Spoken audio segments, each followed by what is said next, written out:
There's gotta be more to this life, man. Just waking up, existing, this ain't cool at all. I gotta take a chance. This can't be it. Gotta live these dreams before I'm dead, yeah. Did you hear what I said? Yeah, my vision clear and I pledge, I pledge, I pledge. Gotta live these dreams before I'm dead, yeah. Did you hear what I said? Yeah, my vision clear and I pledge to never live my life on the edge. Yeah, I think I'm about to jump. Yeah, I think I'm about to jump. Cause I finally realized why I'm here. Yeah, I think I'm about to jump. Yeah, I think I'm about to jump. Cause I ain't tryna live my life on the edge. Yeah, I think I'm I this one the best, you can't stop this feeling. Rap over everything, my only option. Really, since a kid, I've been dreaming, believe me. But trying to fight through all the hate ain't always easy. Yeah, I've been through a lot, I know it's cliche, but you gon' see the tables turn like a DJ. I'm just carrying out this prophecy. No ifs, ands, or maybes, I got to be. Gotta live these dreams before I'm dead, yeah. Did you hear what I said? Yeah, my vision clear and I pledge, I pledge, I pledge. Gotta live these dreams before I'm dead, yeah. Did you hear what I said? Yeah, my vision clear and I pledge to never live my life on the edge. Yeah, I think I'm about to jump. Yeah, I think I'm about to jump. Cause I finally realized why I'm here. Yeah, I think I'm about to jump. Yeah, I think I'm about to jump. It's about that time, dog. I ain't tryna live my life on the edge. Yeah, I think I'm about to. I just want the best, I can't stop this feeling. Snap over everything, my only option, really. Since Wu-Tang Clan wasn't nothing to mess with, I had bars and the beats and the hooks with the message. Mine's off the pine, on my P's and Q's. CH got the juice, it's my time to shine. Haters like, oh, you follow Sean Carter's blueprint? Wrong hove, homie, this is God-honored movements. Why do I keep second guessing, though? Like I don't know where my blessings flow from, and how far would this endeavor go? But if I never take a leap, then I'll never know. Looking over the cliff, frozen and stiff, even though I'm bestowed with the gift to uplift. But the mind keeps racing, prone to what if, scared I won't reach my peak, blowing the drift. It's easy to exist, insist on resisting the risk that's consistent with greatness. Miss it or make it, time to face it, suck it up and own it. Every second I've lived has brought me to this moment. I'm so over the pump fake life, only got one chance to run, take flight. A few deep breaths while remembering my plans to never live my life on the edge. You know I gotta jump. Yeah, I think I'm about to jump. Cause I finally realized why I'm here. Yeah, I think I'm about to jump. Yeah, I think I'm about to jump. Cause I ain't tryna live my life on the edge. Yeah, I think I'm about to jump. These dreams before I'm dead, yeah. Did you hear what I said? Yeah, my vision clear and I pledge, I pledge, I pledge. Yeah, I think I'm about to live these dreams before I'm dead, yeah. Did you hear what I said? Yeah, my vision clear and I pledge to never live my life on the edge. Yeah, I think I'm about to jump. We only got one life to live, so why not live? Choice is yours. I mean, the job's pretty simple. All I need you to do is just wake me up in the morning. Oh, really? That's it? Yeah, I can do that. I can definitely do that. Any particular time you want me to wake you up? Yeah, around 6:30. I think 6:30 will be good.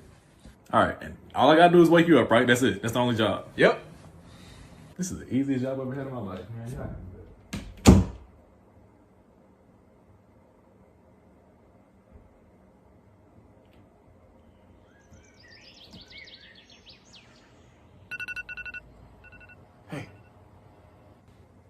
Hey, can you hear me? It's time to get up. Hey, woo, yo. Oh my God, shut up! Shut up! But I'm confused, but you told me to wake you up. Shut I'm up! Shut the fuck up! Shut up! No. You said to wake you up. I'm just doing what you said to do. I'm not. You know what? But you said to wake you up.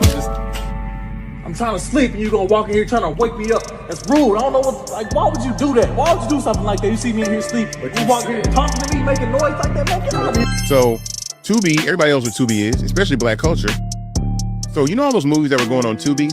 Those movies that were going on Tubi had a requirement, a minimum budget requirement to be on the platform. So let's say, hey, if I wanted to get my movie on Tubi, the minimum budget that your movie has to be was maybe $50K, $25,000. And then you can get your movie put on Tubi. Black people did that for years and years and years, right? And Tubi just did a rebrand, a brand new rebrand. And then guess what happened? They raised the amount of money that your production has to be to put a movie on Tubi. So now your production, the budget of your movie has to be $500,000, $1 million to get on Tubi. So now black people built up Tubi, and now you got to shoot better content to put your movies on Tubi. And by the way, Tubi's owned by Fox Corporation. That's my point.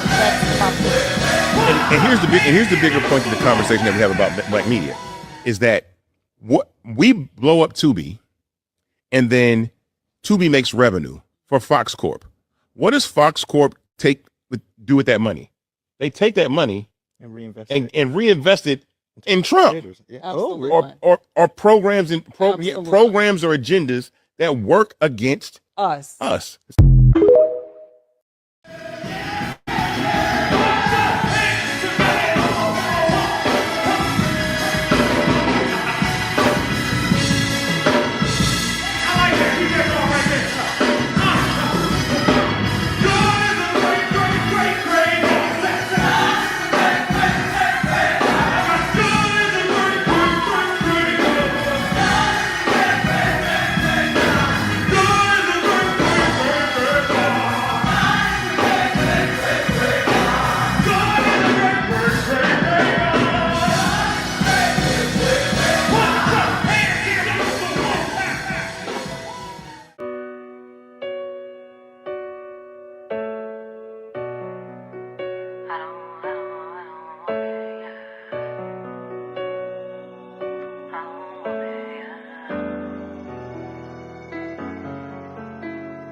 Stand up, never lay down. Used to see us in the back, we in the front now.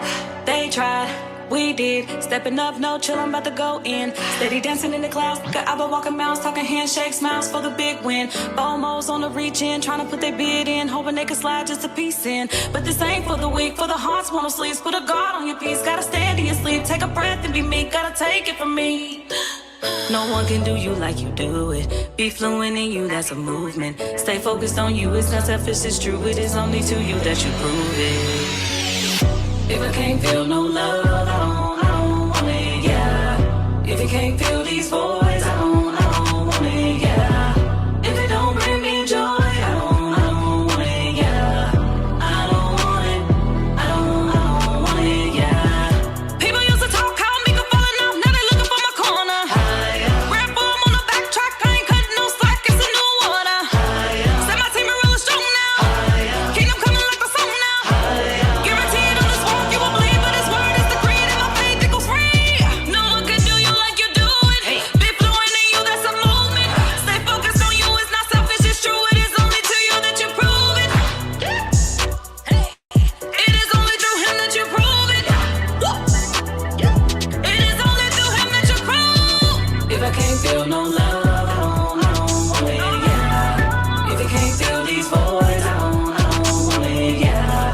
If it don't bring me joy, I don't want it, yeah. I don't want it. I don't want it, yeah. Entangled entrapments, the pressures of being down. Transcendent traps and their bodies have turned to clouds.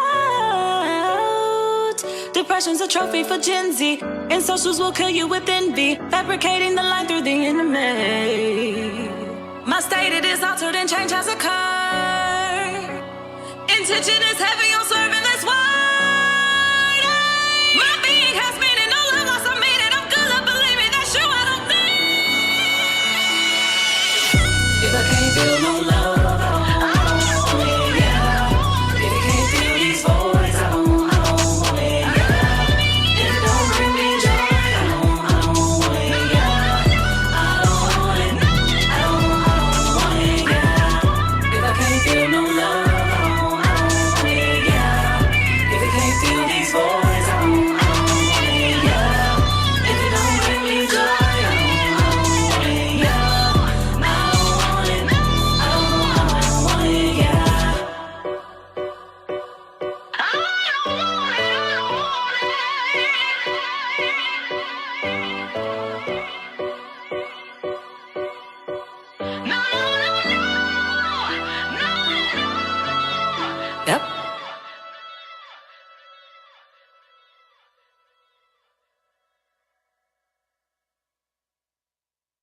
you feel like you hate everyone, eat. Low blood sugar tricks your brain into frustration. If you feel like everyone hates you, sleep. Lack of rest makes your mind misread every social cue. If you feel anxious for no reason, walk. Movement clears cortisol from your body. If you feel unmotivated, take a cold shower. That shock releases dopamine and wakes up your system. If you feel stressed, chew gum. Your brain reads it as safety and cortisol drops instantly. If you feel overwhelmed, clear your space. External order brings internal peace. If you feel insecure, stand tall. Your posture sends confidence signals back to the brain. If you feel lonely, help someone. Acts of service releases oxytocin, the connection hormone. If you feel hopeless, plan one small action. Momentum destroys despair. Just keep that in mind. Can I get a green light? Wait, I'm Lord, let me take a baddest word. What you say, huh? Yo, say. Can I get a green light? See, I want everything. I want everything. You promised me love. Seems like it's taking way too long. Seems like it's taking way too long. Trying to decide. Should I stay? Should I move on? So I don't move. Can I get a green light? How y'all doing, huh? Where y'all at, huh? Can I get a green light? And if you're waiting on the Lord, cause you take a better word, what you say, huh? Can I get a green light? With the whole world jumping. Can I get a green light? What I'm feeling doing none. Can I get a green light? I said I wasn't budget till I hear you saying something. But I wonder. Can I get a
Yo, good morning, everybody. Good morning, everyone. What's up?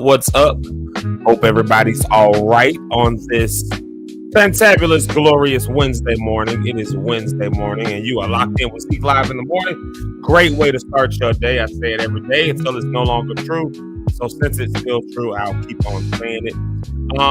Yes, thank y'all for being locked in. Thank y'all for coming on here. You saw the intro. That was the right intro, but it still got issues. The sound bite was in there that off the place. I'm having all kind of issues with the intro. I might have to just kind of start from scratch. With it because we just picked up on like a template or whatever. So I just got to get in there and clean it up. I don't know. Whatever the case is, if you saw it, then you saw that, it was stuff in there. But anyways, whatever the case may be, thank y'all so much for being locked in with us. That's just the producer in me, like being like, I can't believe that was messed up. Oh, that was messed up too. How did that happen? Where did that come from? I didn't hear that when we was doing the playback. So producer in me is trying to figure out what happened.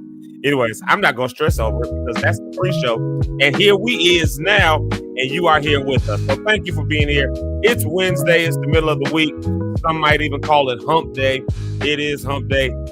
We are on the middle of the work week. So for those of y'all who have, day jobs that take you from your 9 to 5 or whatever, Monday through Friday, now here you are in the middle of the week. And the question is, what are you doing with this week? What are you doing with the remainder of this week? What are you doing with the rest of this week? Are you looking forward to the rest of this week? Has this week already been long for you and you don't know, whether you could make it forward? Some people, they done made it this far in the week and they trying to figure out, can I push forward? Am I going to push forward? I don't know.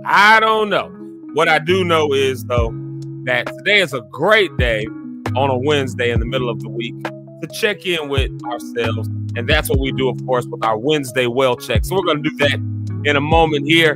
But before we do that, let me just do a couple of things here, a couple of things that we have to make sure to do. If you're not subscribed, make sure you subscribe on the YouTube channel. Here, matter of fact, I'll put all that stuff on the side screen so you can see it.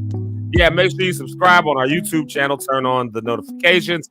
It'll let you know when we go live, all that good stuff. And then, of course, on the Book of Faces, you can follow us over there on the Facebook. You can also like and all that kind of stuff. So, of course, like I said, subscribe on YouTube, follow on Facebook, all that good stuff. And I will throw these announcements out there real quick. Healing Voices is back starting next week. It'll be back, and we're doing something special with Healing Voices this month. We're doing a special, do I want to call it a special choir? I guess I'll call it that, a special choir that we're doing for another event that's coming up. That event that's coming up is the Live Free Convening. I think I got a flyer for it. Oh, there it is right there. The Live Free Statewide Convening. So this is coming up on October the 24th and the 25th. October the 24th and October the 25th. So you don't want to miss that. Come on, be a part of that. Like I said, I can get you signed up for that. We can get you signed up. There's some steps that we have to do if you're doing it through our organization, through our member organization. So there's some steps that you will have to take, and we can help you through those steps. We can help you get you signed up, get you on there. But Healing Voices is going to be doing the music that Friday night, like an iteration of that. And so this month for Healing Voices, which of course is next week, not tomorrow, but a week from tomorrow. And then the 23rd, I think, are the two dates. So whatever a week from tomorrow is, and the 23rd, then those are the days that we're doing for Healing Voices. And like I said, you don't want to miss that because we're going to be singing for the statewide convening. And so if anybody is interested in singing, you've been wanting to be part of a choir, you've been wanting to do all that stuff, and you ain't had the time to commit, or you want to get up there and sing with me and you've been wanting to do that, and it's just like, Zeke, when's my chance to sing with you? Here's your chance, the statewide convening.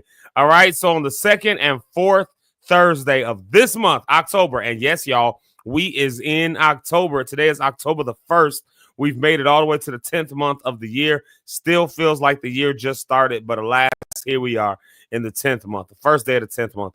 And so if you are, interested in singing at the statewide convening, then let me know, and we will make sure that you are able to sing with us. But you got to come to the rehearsals now. You got to make it to the rehearsals, which are the 2nd and the 4th Thursday. That's what we're using Healing Voices for this month. And then we'll get back to our regular Healing Voices schedule. But that's all for the statewide convening. And you don't have to sing to come to the statewide convening. I'm just putting that invitation out there for everybody. But the statewide convening itself, like I said, if you want to get signed up for that, and if you want to be a part of that, we can get you signed up, get your name on the list. Make sure you get registered. You have to register. So we want to make sure you get registered so that, so that you can come and enjoy that. Hold on one second. Let me see something on my screen here real quick. Oh, there it is. Okay, cool. Yes. So make sure that you are getting registered. Let me see something real quick. Oh, there it is. Okay, cool. Perfect. Wanted to make sure that was there. Yes. Anyways, for the convening on that Friday night, we'll be singing, like I said, Healing Voices. And that one, as you can see, Jamal Harrison Bryant, he'll be the keynote for that Friday night, I believe. So that's when we're singing. And then Tish Dixon Williams, she'll be the keynote on that Saturday. So, these are some heavy hitters. Of course, you got Cy Fields, the Reverend Sierra Bates Chamberlain. I was just with her the other day. We were outside in the downtown area talking about ice. And man, listen, if there's ever been a time where we needed some of these heavy hitting voices, if there's ever been a time where we need to learn how to collectivize with each other, if there's ever been a time where we needed to learn how to unite and needed some tools and principles for that. I think now is one of those times. And as y'all can see, I've put much of the episode towards that, towards just knowing rights around ICE, stuff that I know, and I don't know everything. I will say that I do not know everything. I imagine I don't even know a piece of it, but the little bit that I do know, I'm willing to share, just like I did yesterday, because the raids and things like that are still getting out of hand, even though as of midnight, the government is shut down. So I really want to see how that affects ICE. I don't know. I haven't even looked into that. Maybe somebody knows that and can help me with that one. But this is the issue that has become near and dear, like I said, to the heart for me, because we were dealing with different clients and stuff, and they're walking around in fear. They're walking around with these different fears that they have now about will they get picked up or what will that look like? And it's a scary time for a lot of people. And we don't dwell in the realm of fear. We don't dwell in the realm of fear. However, where we see where people have fears, for those of us at least who are kingdom builders, where we see where people have fears and they have legitimate reasons to have that fear, I do think that it's our job to help ease the reason for the fear. If we have a voice that can do that, if we have a platform that can do that, if we have influence that can do that, then it's our job to help ease and calm the fear by helping to eradicate the very thing that's causing the fear in the first place. And all too often, I think that as faith leaders and as faith people, and this is a little bit of my soapbox spiel for a minute here, but I think that all too often we rely on, I'll just pray for the person, or I'll just, try to have a nice word for them to help calm the fear, and never use that same voice to go and speak to the very thing that's causing fears in the first place, that's causing the disheartening in the first place, the very thing that's causing the oppression in the first place, the very thing. Sometimes we don't use our voice in that area. I don't know if that's because we scared. I don't know if that's because we just don't know. I don't know if for some of us, if that's because we just think, this world is not my home. That escapism that many of us try to live with. I don't know what the case may be, but what I do know is that we are called to speak truth to power. And it's real easy to speak quote unquote version or interpretation of truth to a congregation and an audience, but it's a whole lot more difficult when somebody who can revoke a license or do something like when you got to speak truth to them, and you might have to give something up for speaking that truth. It's a whole lot more difficult. Now you got to make decisions. Can I really say that? Can I really do that? See, then that's where the line gets drawn. So I think that right now is one of those times where we have a obligation to speak that kind of truth to power. And that's why, again, I think that coming to things like this right here, live free statewide convening, I think things like that are beneficial for moments like this, to get some of the tools and resources you need to speak truth to power, because you probably got people around you, we'll dive into this a little bit later, who are impacted by some of the stuff that's going on. So that's my soapbox spiel around that. And I'll leave it alone from there on out. Yeah, I'll leave it alone. I'll leave it alone for right now, because we're going to come back to talking about a little bit about like familiar rights. If you're here in the Chicago area. So we'll talk about that. But for now, let's do this. Let's get some cool music playing.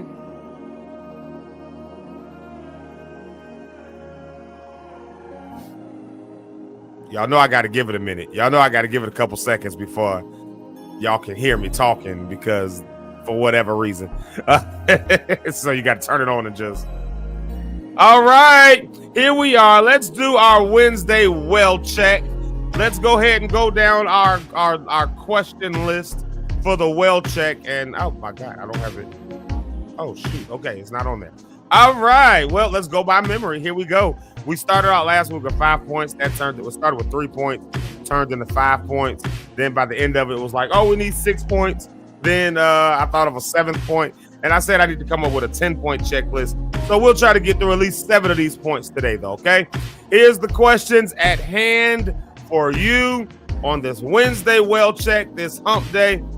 This coffee is very hot in my hand. I'm going to set it down. It's very hot in my hand. I'm just burning. All right, here's the questions for you. How is your health? How are you doing? How are you? Just take a minute and woo-saw. And we probably won't make it exactly to 8 o'clock. We'll probably go a little bit over the 8 o'clock break. But, I just want to make sure we're doing all right. So how are you? How are you doing? How is everything for you right now? How is everything about you? Have you taken the moment to have a woo-saw? Have you been breathing in, breathing out? Last week, I gave a couple days. I gave some of those breathing tips, those breathing exercises. Remember taking those deep breaths, and you can get the deepest breath that you can by not breathing like this.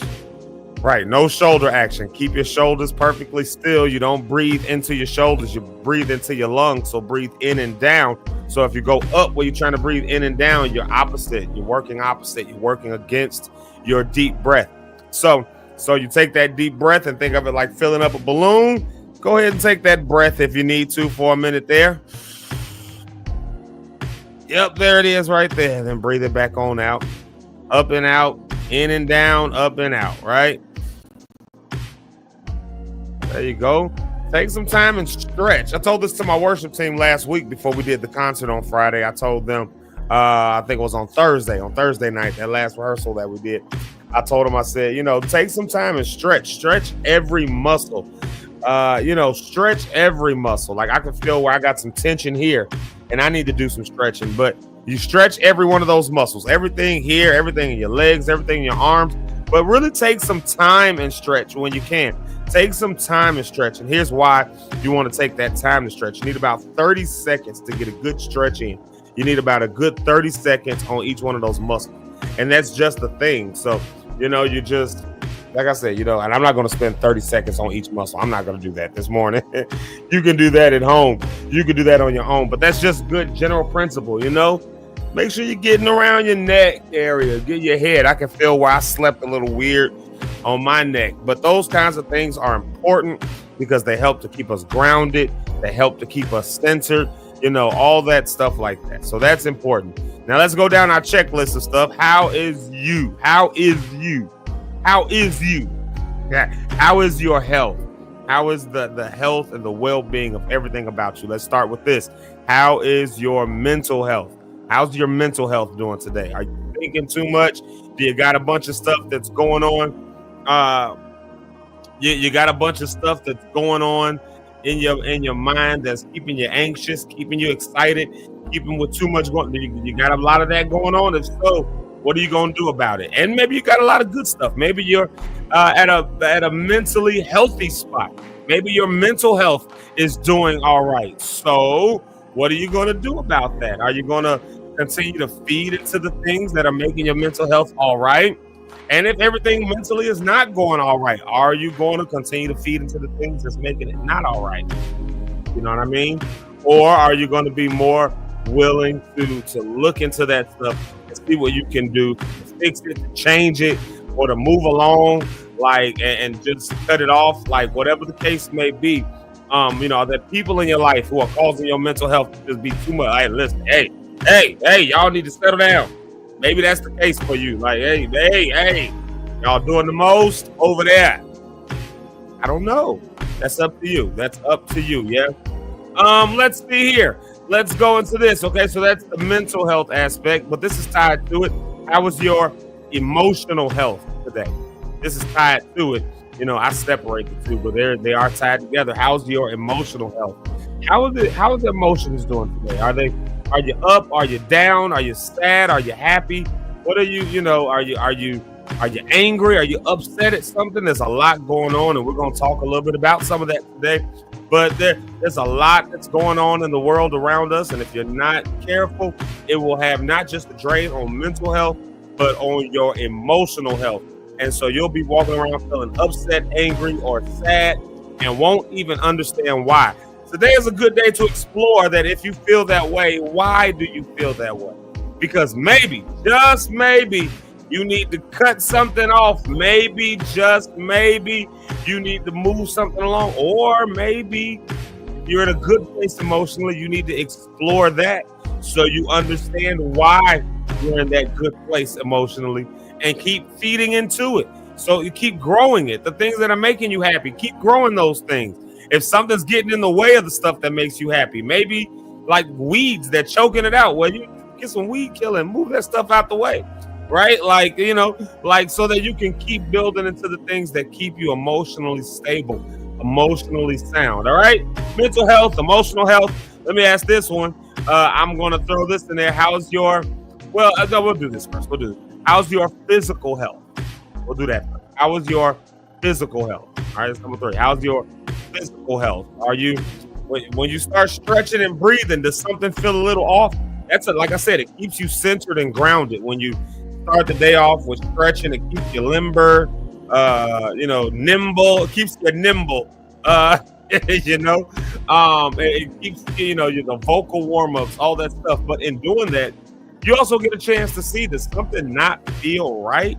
I was stretching my arm, and that feels like, you know, when I was just stretching just now, for me, I just felt a little something. I'm like, oh, maybe I need to stretch that for real. Maybe I need to do something with that for real. And I'm saying that as I'm doing this, because I felt that. And I didn't feel it before I started stretching. That's God's honest truth. So I know that something is there, and this is my right arm. I do a lot of work with my right arm. I'm right-handed. So, you know, I need to make sure that that's okay. But I found that out by stretching, right? But now I know what I need to do. My sinuses, y'all hear it in my voice probably. I don't know if y'all can tell the difference, but I'm sure y'all can see me doing all this sniffling and stuff. I'm sure y'all can see my eyes look like they all red and stuff. You know what that's from? Sinus season. It's allergy season. It's in the air. Something's going around. I don't know. So I have to stay on top of that. I had to get me some sinus medicine. I didn't take it this morning, and I probably should have. I'll probably do that on the next music break that we take. I'll probably give me some sinus meds. I should have took that before the show so it has time to kick in, but it is what it is. But I know that's going on, so I know I need to do something about it. You see what I mean? Like, so, you know, what things maybe do you have going on? And if everything's feeling good, why is that the case? Have you been eating healthier? And maybe you feel good now as a result of that. So rather than take a bunch of cheat days because you started doing good, maybe you need to keep feeding into I got to get on my wife about this all the time, like numbers or something to go down. She's like, I did so good, I can have it. It's like, no, you did good to bring it down. Now we got to keep it down. Like, you can't just, you can't just decide now you're going to eat a pack of cookies. Like, just keep it down for a minute. Like, just stay, like, keep your numbers down for a minute. Like, keep doing what you were doing. Don't throw something else in the matrix because it got good. And maybe that's your story today. Maybe you need to maybe you're doing good and you need to continue to do good. Let me encourage you. Keep doing good. Keep the exercise up. Keep eating healthy. Keep doing that. Like, and if you haven't been doing that, let me encourage you. Start eating healthy. Start exercising. Start doing good, because it's going to help keep you. We only got one life to live. In this physical realm of where we are, this iteration of eternity that we're living in, you only get this one. So, you know, you might as well do the things necessary in order to make sure it's healthy while you're here. So, physical health. So, how's your mental health? How's your emotional health? How's your physical health? Let me ask this one. Like I said, we're going to go over the 8 o'clock. I'm fine with that. How is your spiritual health? How's your spiritual health today? Ooh, good one, good one. Your spiritual health. Are you feeling like you are in tune and connected, if I can use this language and this terminology, with the divine? Do you feel like you and God all right? Do you feel like y'all are okay? Are you at the recognition? Are you at the point of recognition that greater is he who is in you than he who is in the world? Are you at the point of recognition that your body is a temple of the Holy Ghost? If that's the faith, now y'all know my faith tradition, so you know I can talk about it from my perspective. Now, if you got another perspective, I don't know no other perspective, so I can't talk about it from another perspective. But I can talk about it at least in this sense. Here is the divine, here is me, and then how do I do the things necessary to keep that connection strong? Taking some time to consecrate. Are you taking some time to meditate? Are you taking some time to think on positive things? That's what I mean by meditate. Are you taking some time to pray? Get into your scriptures, do things like that. Are you taking that time? Do you feel like maybe, you know, you're doubting right now? And that's okay. Sometimes we get at those points of doubt. Sometimes we get at that. But don't stay there. Work yourself back up. It's okay. It's okay. Work your prayer life back up. Work your spiritual disciplines. Work those things back up so that you can be in tune with the. It's a beautiful life, I tell you. It's a beautiful life, but it's in tune with the divine. So do that. Take some time. Take some time with that. Listen, if you need to, praise the Lord Jesus Christ. That's who I'm with. That's who I rock with, and we can get you down that road and show you what it's like to live in a spiritual life like that. But I know I got different people that subscribe to different faith traditions, but are you healthy in that tradition? I'm not asking. That's for you to answer, not for me to know, but for you to at least think about. That's what we do on Wednesdays. We at least ponder these things. So, how's your mental health? How's your emotional health? How's your physical health? How's your spiritual health? All right, let me ask this one now. How are your goals, your dreams, your aspirations? How is the health? How is the health? I don't really know. How is the health of your goals, your dreams? How are the health? How are the health of your goals, your dreams, your aspirations? But for real, how is the health of your goals? How is the health of your dreams? How is the health of your of the aspirations, the things that you say you want to? Are you accomplishing those things? We got the rest of October. We got November. We got December. We are in the final quarter. This is the fourth quarter of the year 2025. Today is the starting mark for the fourth quarter of 2025. The game is not over yet this year. Maybe you had a New Year's resolution that you are still looking forward to. Maybe you had some goals and some things that you were still looking forward to. Listen, we just now entered the fourth quarter. Anybody who's ever watched a four-quarter sport, you know that sometimes the fourth quarter is where it happens. You know that when you got a good quarterback on your team in a game of football, the fourth quarter just might mean a win in the game. You know that if you got Michael Jordan or LeBron James on your squad, they Kobe Bryant, I'm dating myself now, but they knew how to pull the game in the fourth quarter, pull us back from so you're not done yet. The win isn't at the fourth quarter just started. So how are your goals? How are your dreams? How are the things that you said you wanted to accomplish in 2025? And if they're doing good, how are you going to continue them doing good so that coming out of the year, you don't see a decline, but you can watch them continue to increase and incline going into 2026? It is important that you at least think about it. Yeah. So your goals and all that stuff like that. How is the health of those things, right? So mental health, emotional health, physical health, spiritual health, and the health of your goals and dreams. Now I'm going to throw two more on here. Two more. I think we got time for two more. How is your relationship health? I'm going to ask that one. How are your relationships doing? The people, and when I say your relationships, I mean everyone around you. How is the health of the people that you're in relationship? Your family. How are those relationships? Parents, children, siblings, nieces, nephews, I don't know, cousins, aunts and uncles. How is the health of the relationship, the connections that you have there? How are the relationships with your friendships? Is everything all right? Is there somebody maybe you need to call up and clear the air about something? Is there somebody you need to call up and apologize? Is there somebody who you're waiting on an apology from? And what is the case? Because that has impact on all those other areas of health, right? So how is that looking? How is that going? And then let's ask this question. What about your love life? Is your love life doing all right? That's a relationship, yeah. Is your love life doing okay? You're dating right now. You're looking to date. You're looking to get married. You're waiting on somebody to give you the question, the pop question. Are you overwhelmed and stressed out? Things aren't really on good terms with you and your loved one, your significant other, if you will. Things ain't necessarily all right. Is that the case? I don't know. Only you know that. But what are you going to do about it as you think about it on the Wednesday well check? You know what I'm saying?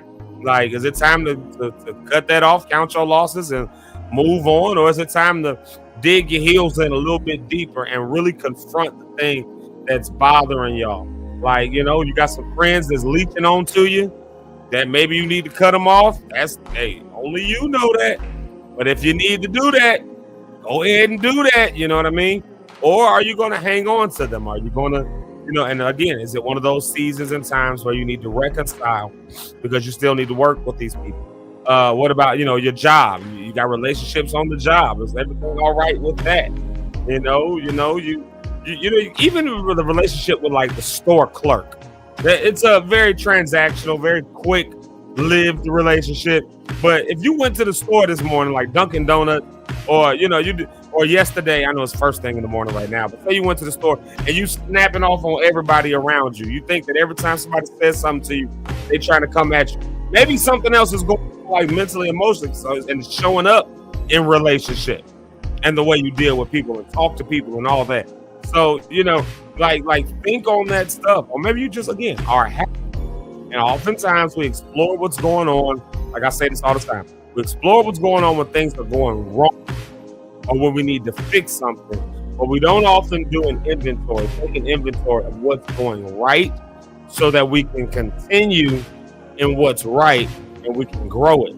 So my challenge on the Wednesday Well Check is always going to be to grow what you have good and then figure out what you're going to do with what's going bad. And then I'm going to ask this last one. How's your financial health going? Yeah, I threw that one in this week. How's your financial health going? Of course, we had a tool that we grabbed from my cousin Tony, that Oral Guard tool, the Oral Guard tool. Actually, let me put that on the. I think I have a thing for. Oh yeah, if you go to this right here, Oral Guardian, that's what it is. Oral Guardian. If you go to that, oralguardian.com, it will help you. You'll see how your spending habits are. And if you say you want to invest in a business and you want to do all this, a lot of us say you want to do that. A lot of us say we need to make more money. We need to save money. We need to do that. Well, here's a tool you can use to help with that. You can write that down and go to it, oralguardian.com. It's a free tool. Of course, my cousin gave that to us last week. And so you can check into that. But, you know, how are your spending habits going right now? Is your bank account healthy? Today is the first of the month. A bunch of people just got paid. But are you in a situation where you just got paid and all your money is already gone? Like, you know, are there some other opportunities you have? Me and my wife, we've been talking about that. What things do I have in my hand that I can do? I had to ask this question. I said, you know what? I got a lot of things in my hand. I had this with a business. My business manager, shout out Rich Holmes, and my wife. And I was having this conversation. I said, I got a lot of things that I'm talented and good at. Jack of all trades, really a master of none. But when I really for real, but like so good at each one, maybe not a master, but good enough that I can do a lot of stuff at a professional level when I put my mind to it. And I had to really ask myself a question. How is that the case? And I'm still struggling a lot of times financially when I got so many things in my hand that I'm good at. Like, so where's your time going? And maybe I'll ask that as an eighth one. What is the health of your time? The health of your schedule? Is your schedule overloaded? Is your schedule overworked? Is your schedule overwhelmed? Is your schedule like taking so many people putting other stuff on your schedule? So now, and this I'm tying it to the financial health. So now you got tools and things that you have inside of you can actually make money from, but because your schedule is so bogged down, you can't even do it. I know that's the case for me. So I'm having to make real decisions on the health of my calendar. Real decision. And then having to make real decisions on the health of what I have, like I said, financially, because I have so many things that I'm actually good at that can actually make a buck, that can actually make money. You know, and this ain't a get rich quick kind of thing, but this is if you have a skill and a talent and the ability to do it and it can pay you, why would you not? Well, I can tell you one reason why you wouldn't, because you're bogged down with your emotional health, mental health, your relationships are going crazy, the calendar is overworked, and then you can't do it. So now, like my cousin said last week, the thing that you're good at begins to become the like the side thing. You know what I mean? The thing that you're good at becomes the side thing, and somebody else's stuff is the main thing. And you gotta flip that. That's what I mean. What is the health of your calendar looking like? Are you making time for the stuff that you said you wanted to do? the stuff that you're good at, the stuff that can bring an income into your house and pass these. Some of y'all are good painters, and you can probably sell your painting for some money. You just ain't got time to paint. Some of y'all maybe are, and I'm just throwing random stuff out here. Some of us maybe are excellent cooks, just excellent, like people tell you all the time. You need to sell this. You need to do, and you love doing it. You love cooking. You love showing up that way. You just ain't got the time to do it. Because you got this. How do you reorchestrate and renegotiate your schedule so that you get what I'm saying? So that you can make time for you to do the things not only that you want to do, that you love to do, but the things that could impact your financial health as well. And so those are the questions I'm asking. That was an 8 point. We had to add 2 more points to make it an even 10. But again, if you don't remember nothing else, how's your mental health? How's your emotional health? How is your physical health? How is your spiritual health? How is your relationship health? How is your no, that wasn't right. I missed one. What did I miss? I missed something. Anyways, how's the health of your calendar? How's the health of your finances? And I missed one other one. But whatever the case is, how are these things? Oh, your goals and your aspirations. The health of your goals, your aspirations, all that stuff. How's the health of that? So those are 8 things that we went through on this Wednesday Well Said. We're not going to take a music break right here. I'm going to just keep rolling with the show. I'm going to just keep on rolling with the show. I hope that those Wednesday, and I really mean this sincerely. I mean this sincerely. Go with me real quick. I mean this sincerely. Hear what I'm saying.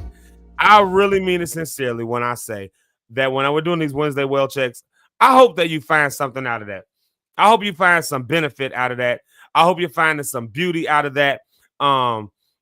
Because like I said, like this is the 4th quarter of the year 2025, right?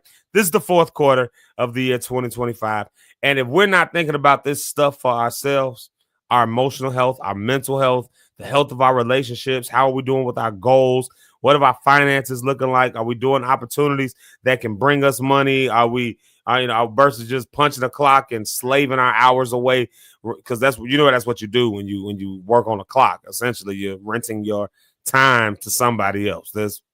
But are you at least doing something that you love to do? How are your relationships? If we're not asking those questions for ourselves, ain't nobody else thinking about that stuff for us. Like, hey, we got to think about that stuff for ourselves. And I think it's good to at least once a week do it. And that's why we do this Wednesday Well Check. Every Wednesday, we check in with some of this stuff randomly throughout the week as well. But on Wednesday, I like to take an extended amount of time to just ask those questions. How is your health in those areas? Because maybe, and it's a moving target, right? It's always a moving target. It's good today, it's bad tomorrow, it's just blah the next day. It's great the day after that. It's just okay the day after that. It's really bad the day after that. It's really excellent the day after that. I mean, it's a moving target, but you have to really kind of think through it so that you can always stay up to date with the moving of that target. You can catch on to any of the trends that might be happening. You know what? I'm not having up and down in my emotional health. I'm not, it's not like today is okay, tomorrow was great, the next day it's not like that. I'm starting to notice that it was bad today, it was bad yesterday, it was bad the day before that, it was bad the day before, and you start to notice a trend and you say, wait, there might be something in the matrix that needs to be fixed. And that's why we do this, the morning shout out. So I hope you get something out of it. I hope you get some beauty out of it, out of us doing this. And I hope that you're actually taking that and using it. I know I use it. So you guys are just watching me in real time talk to myself. Let's do this, y'all. Let's do some quick morning shout outs. I'm going to just go right into it. Let's see here. Since Eric isn't here, I think I can do the morning shout outs with this. Let's start it like this. I think I can do this one since he's not here. And I don't think y'all will get mad.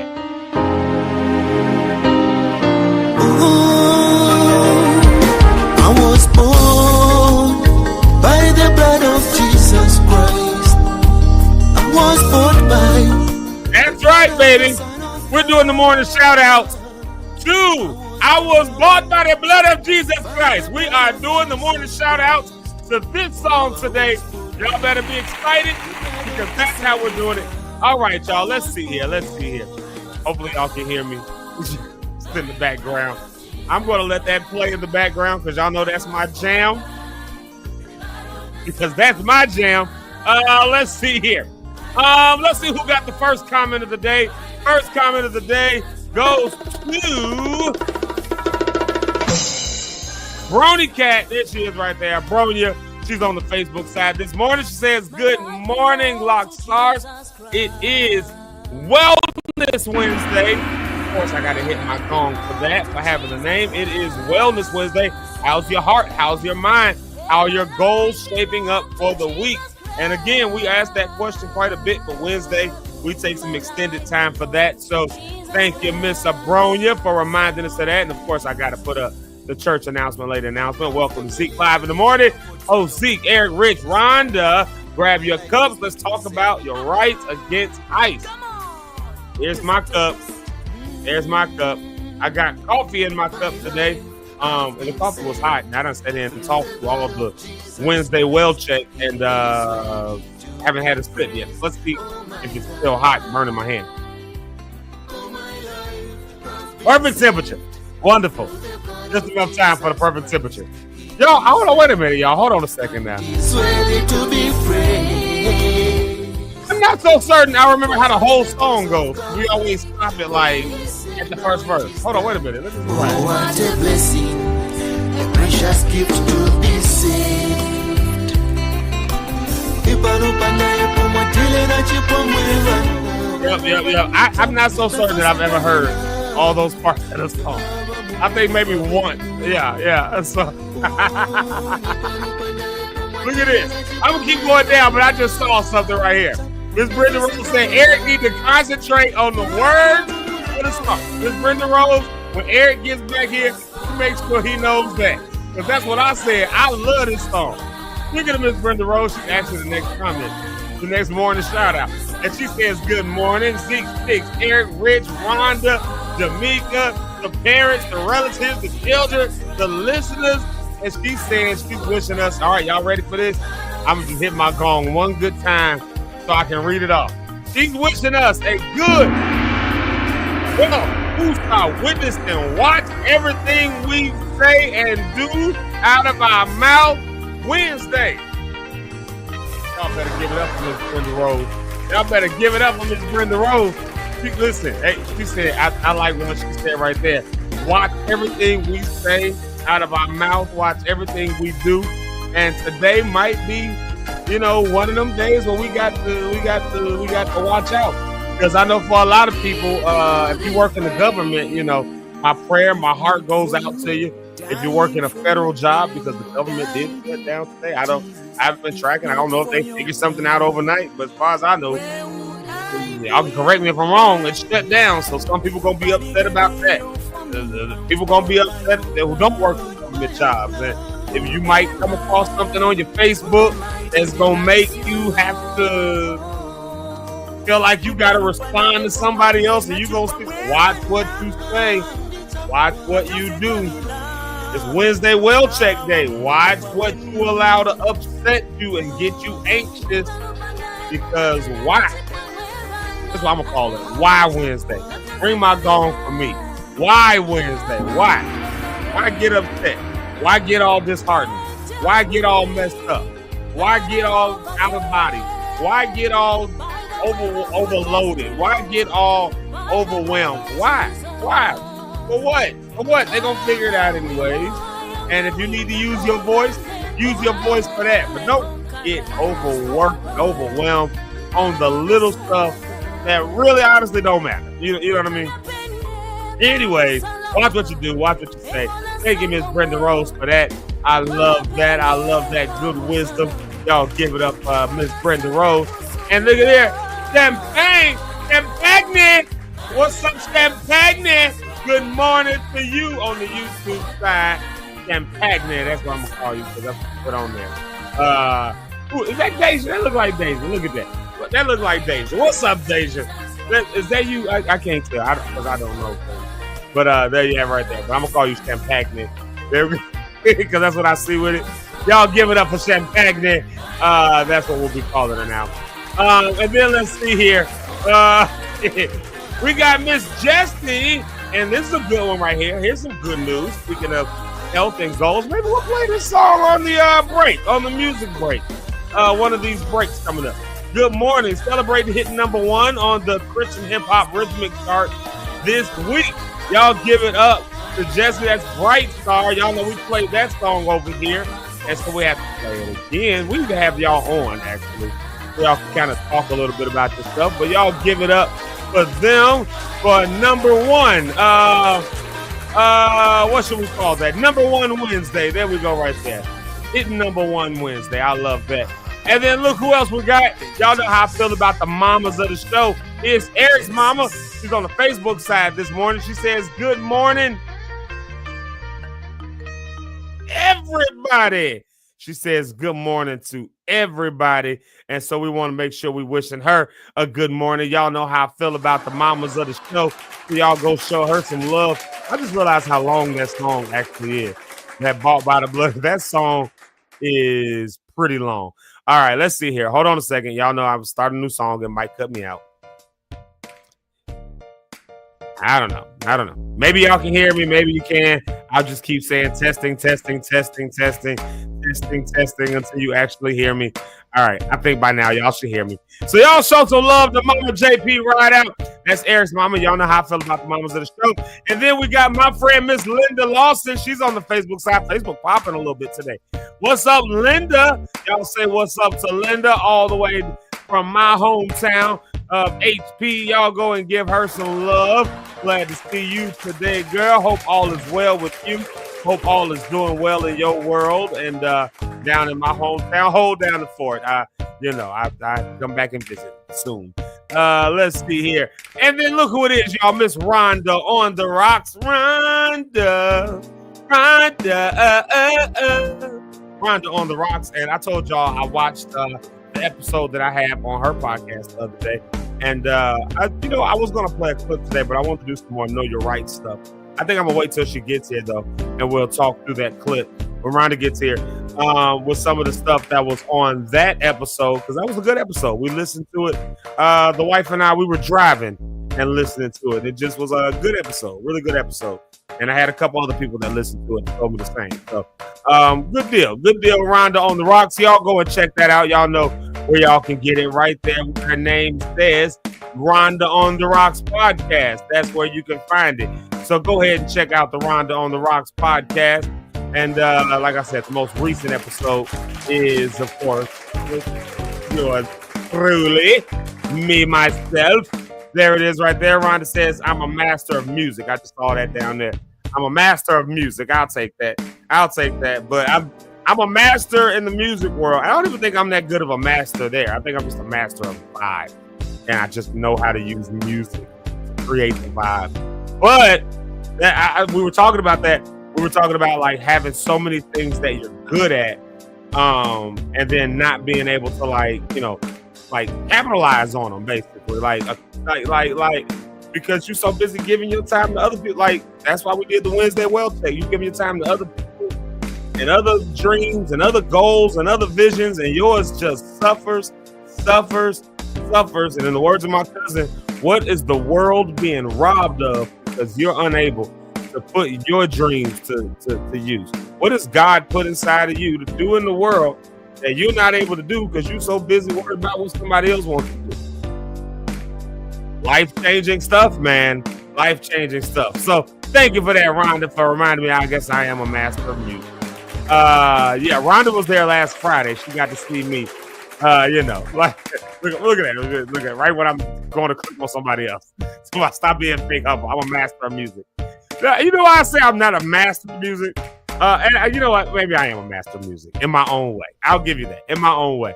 But like, there are some people who are just like, when I think of the masters of music, I think of people like my friend Dr. Guthrie Ramsey. He was on here when my cousin was on here, actually. He was watching us. Like, he is, like a 10-year professor in the Ivy Leagues around black music. Now, I will say this much. Well, I won't say this much. I have to say all that in private. But people who I consider masters, they do tell me that I'm pretty good. So in that essence, Rhonda, you're right. No more fake humbles. I am a master of music. You know who else is a master of music? Whoever composed I Was Born by the Blood of Jesus Christ. Whoever bought that is also a master of music. Let's see it. We got time for a couple more. Oh man, look at this. Miss Brenda Rose's daughter is a government employee over 13 years, 2 kids, but says she's gonna be all right. See, you gotta pray for folks. We don't know what folks is going through. Government employees are being impacted today. I think they'll work it through it. I think they'll figure something out. They always end up doing that anyway. So, you know, that's gonna happen. So there we go. Let's see here. Shout out to DJ Red, Marcus Johnson. Good morning, blessed people. And good morning to you too. And he named the day. We've got another name of the day. Look at that right there. Whatever it takes Wednesday. I love that. Whatever it takes Wednesday. Finish strong. Keep going. Don't give up. You will win. Tune in to ZekeLive in the morning. Like, share, subscribe. One of my favorite hashtags. You got this. You are locked. I can't cross my finger. Look at that. All right, there it is. I gotta like do it across my. I gotta like. Anybody else got to do that? When you try to cross your finger, you gotta like. You gotta like physically cross it. Like, yeah. Anyway, I'm one of those people. So yeah, locked. There it is. You're locked in. We're locked in. You got this. And so there's a win right around the corner for you on this winning Wednesday, and I will hit the song. There it is right there. Winning Wednesday. I love that. I love that. Thank you, DJ Red, for those amazing, kind words that remind us. And let's see here. I got to throw another one in here. My mother-in-law, y'all know how I feel about the mamas of the show. My mother-in-law just popped in here. Said good morning to the Lockstar family, and she put a Rockstar in there too. So the Rockstar family, y'all get love too. How excellent is thy name today? So that's right. We're going to praise the Lord today. How excellent. Go ahead and hit my phone for that one. There it is right there. How excellent is the name of our Lord. I did ask this question. How is your spiritual health doing today? How's your spiritual health and all that? Is your spiritual health doing all right? My mother-in-law says she's a little down today. See that? Look at that, and I haven't talked to her yet. So, could be down whatever she's down from. Y'all know how I feel. Got the mamas of the show. So y'all make sure y'all say a little prayer. But my mother-in-law, she said she's feeling a little down. I know she's been doing some traveling as well and some other stuff like that. But that's why we do these Wednesday well checks. Because somebody may not be feeling their best. But on the flip side, somebody may be feeling their absolute best. And some kind of way, two of those people can just talk to each other, hear from each other, learn from each other. Then the one who's not doing so good might feel a little bit better because they'll feel a little bit of hope. And the one who's doing their absolute best might remember to have a little empathy to remember the times when they weren't doing so good. Just like the person and that's why they overcame them, I believe, by the blood of the Lamb and the word of their testimony. We did the blood of the Lamb real good in church world, but the word of the testimony, we start getting rid of that. So we got to pick that back up. The word of the testimony, we got to pick that back up. My mother-in-law said that's why she ain't talked to us yet. See, she ain't reached out to us yet, and she been feeling a little bit down. So we gonna reach out to her. Make sure she's doing all right. I know my wife probably about to pick up the phone right now, hearing that. Look, at some point, watch. I don't even know if she's watching actually. I don't even know if my wife is watching right now. But if she is, as soon as she hears me say that part, I'm sure she about to see she's on the phone right now. See, Mama, she probably about to call you soon. Anyway, y'all, let's do this. Let's take a music break. I keep talking and I keep not sipping my coffee, which means it keeps getting cooler and cooler in my hand.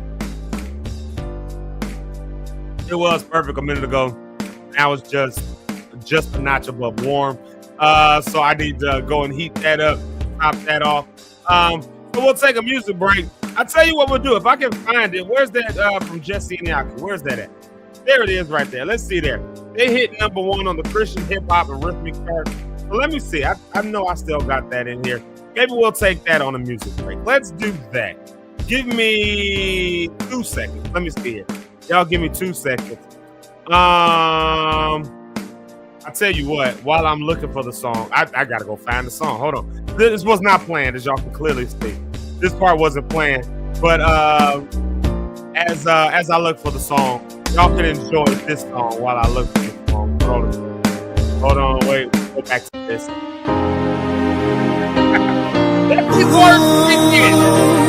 I was born by the blood of Jesus Christ. I'm looking. The blood of the Son of God. I was born by the blood of Jesus Christ. I was born Eric, if you're watching right the now, blood of the Son of God. I was born. Time to ride out. Let Eric go. Asia, let Eric go. Hold on, I'm trying to find this song.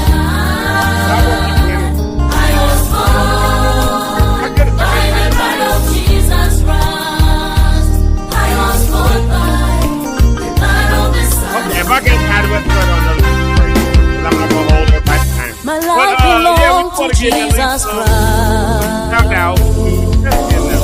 My life belongs to Jesus Christ. Yeah, my life belongs to Jesus Christ. Found it. My life belongs to Jesus Christ. All right. We found it. There it is right there. Y'all let Eric know that we've been playing his song on heavy rotation today.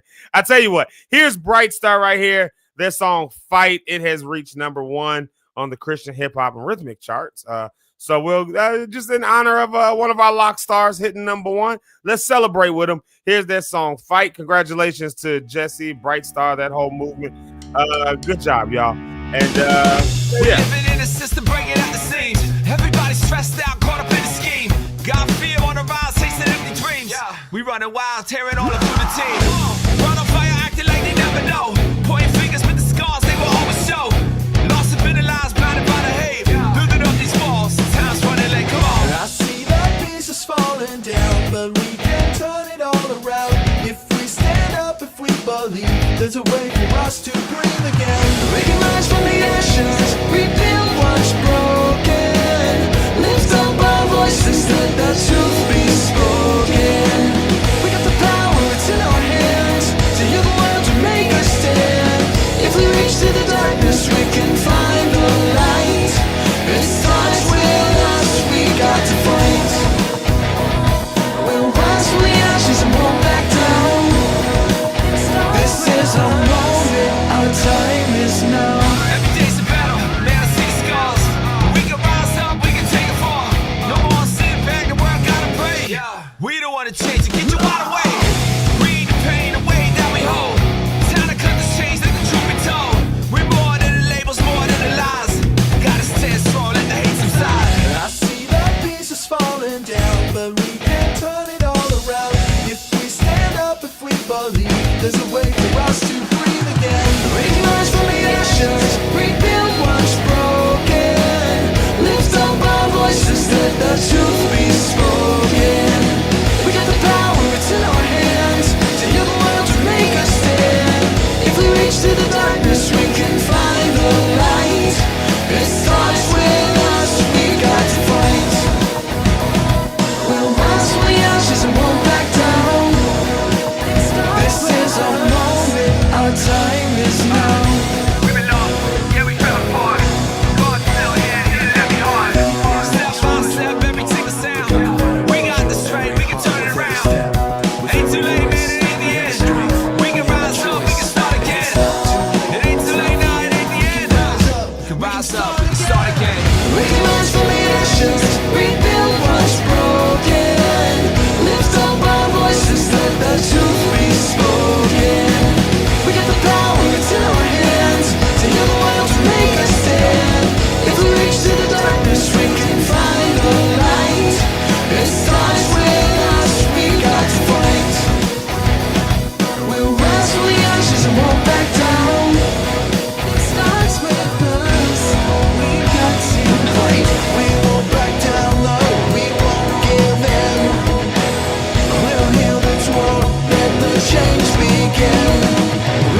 snap. Shout out to Bright Star. We want to celebrate with them, y'all. Y'all celebrate with them. Y'all celebrate. Y'all see Jesse and Iaka. Let me put our comment back on the screen one time. Hold on. Jesse, where's she at? Right here. So y'all know who I'm talking about. That was their song, Fight. What? Okay, the comments all jumping around. Okay, y'all saw the comment on the screen. Look for Jesse and Iaka. Oh, there it is right there. Okay. Comments just jumping around. We are not finna do that. I told y'all Wednesday well check. We are not gonna stress over things that don't matter. I can say her name. Y'all can go find her. I'm sure it ain't that many posts on the Facebook side, but y'all can show her some love. Y'all can show some love to them. They reaching number one. That's not an easy thing to do to chart at all. Anybody who's ever done anything with music, you know it is not an easy thing to do any kind of charting. And so congratulations to them reaching number one with their song. That's really cool. Bright Star, we're proud of you. As Lockstar, look at all these stars. Bright Star, Lockstar, Rockstar, Shooting Star, Wish Upon a Star. Just Wish Upon a Star Wednesday. How about that, huh? Wish Upon a Star Wednesday. And I think that hit the gong for that one right there. Yeah, Wish Upon a Star Wednesday. Wish Upon a Lockstar, Rockstar, Bright Star, Shooting Star, the star, the bright and morning star. Hey, Shabba. Anyways, we love y'all so much, and we're glad that you guys were able to do something amazing like that. So congratulations on that. So congratulations. Ms. Brenda Rose says sounds good to her. And I got to throw one more on the screen here, y'all. One more good morning. It's my mama, y'all. There goes my mama. Hold on. Give me some background music.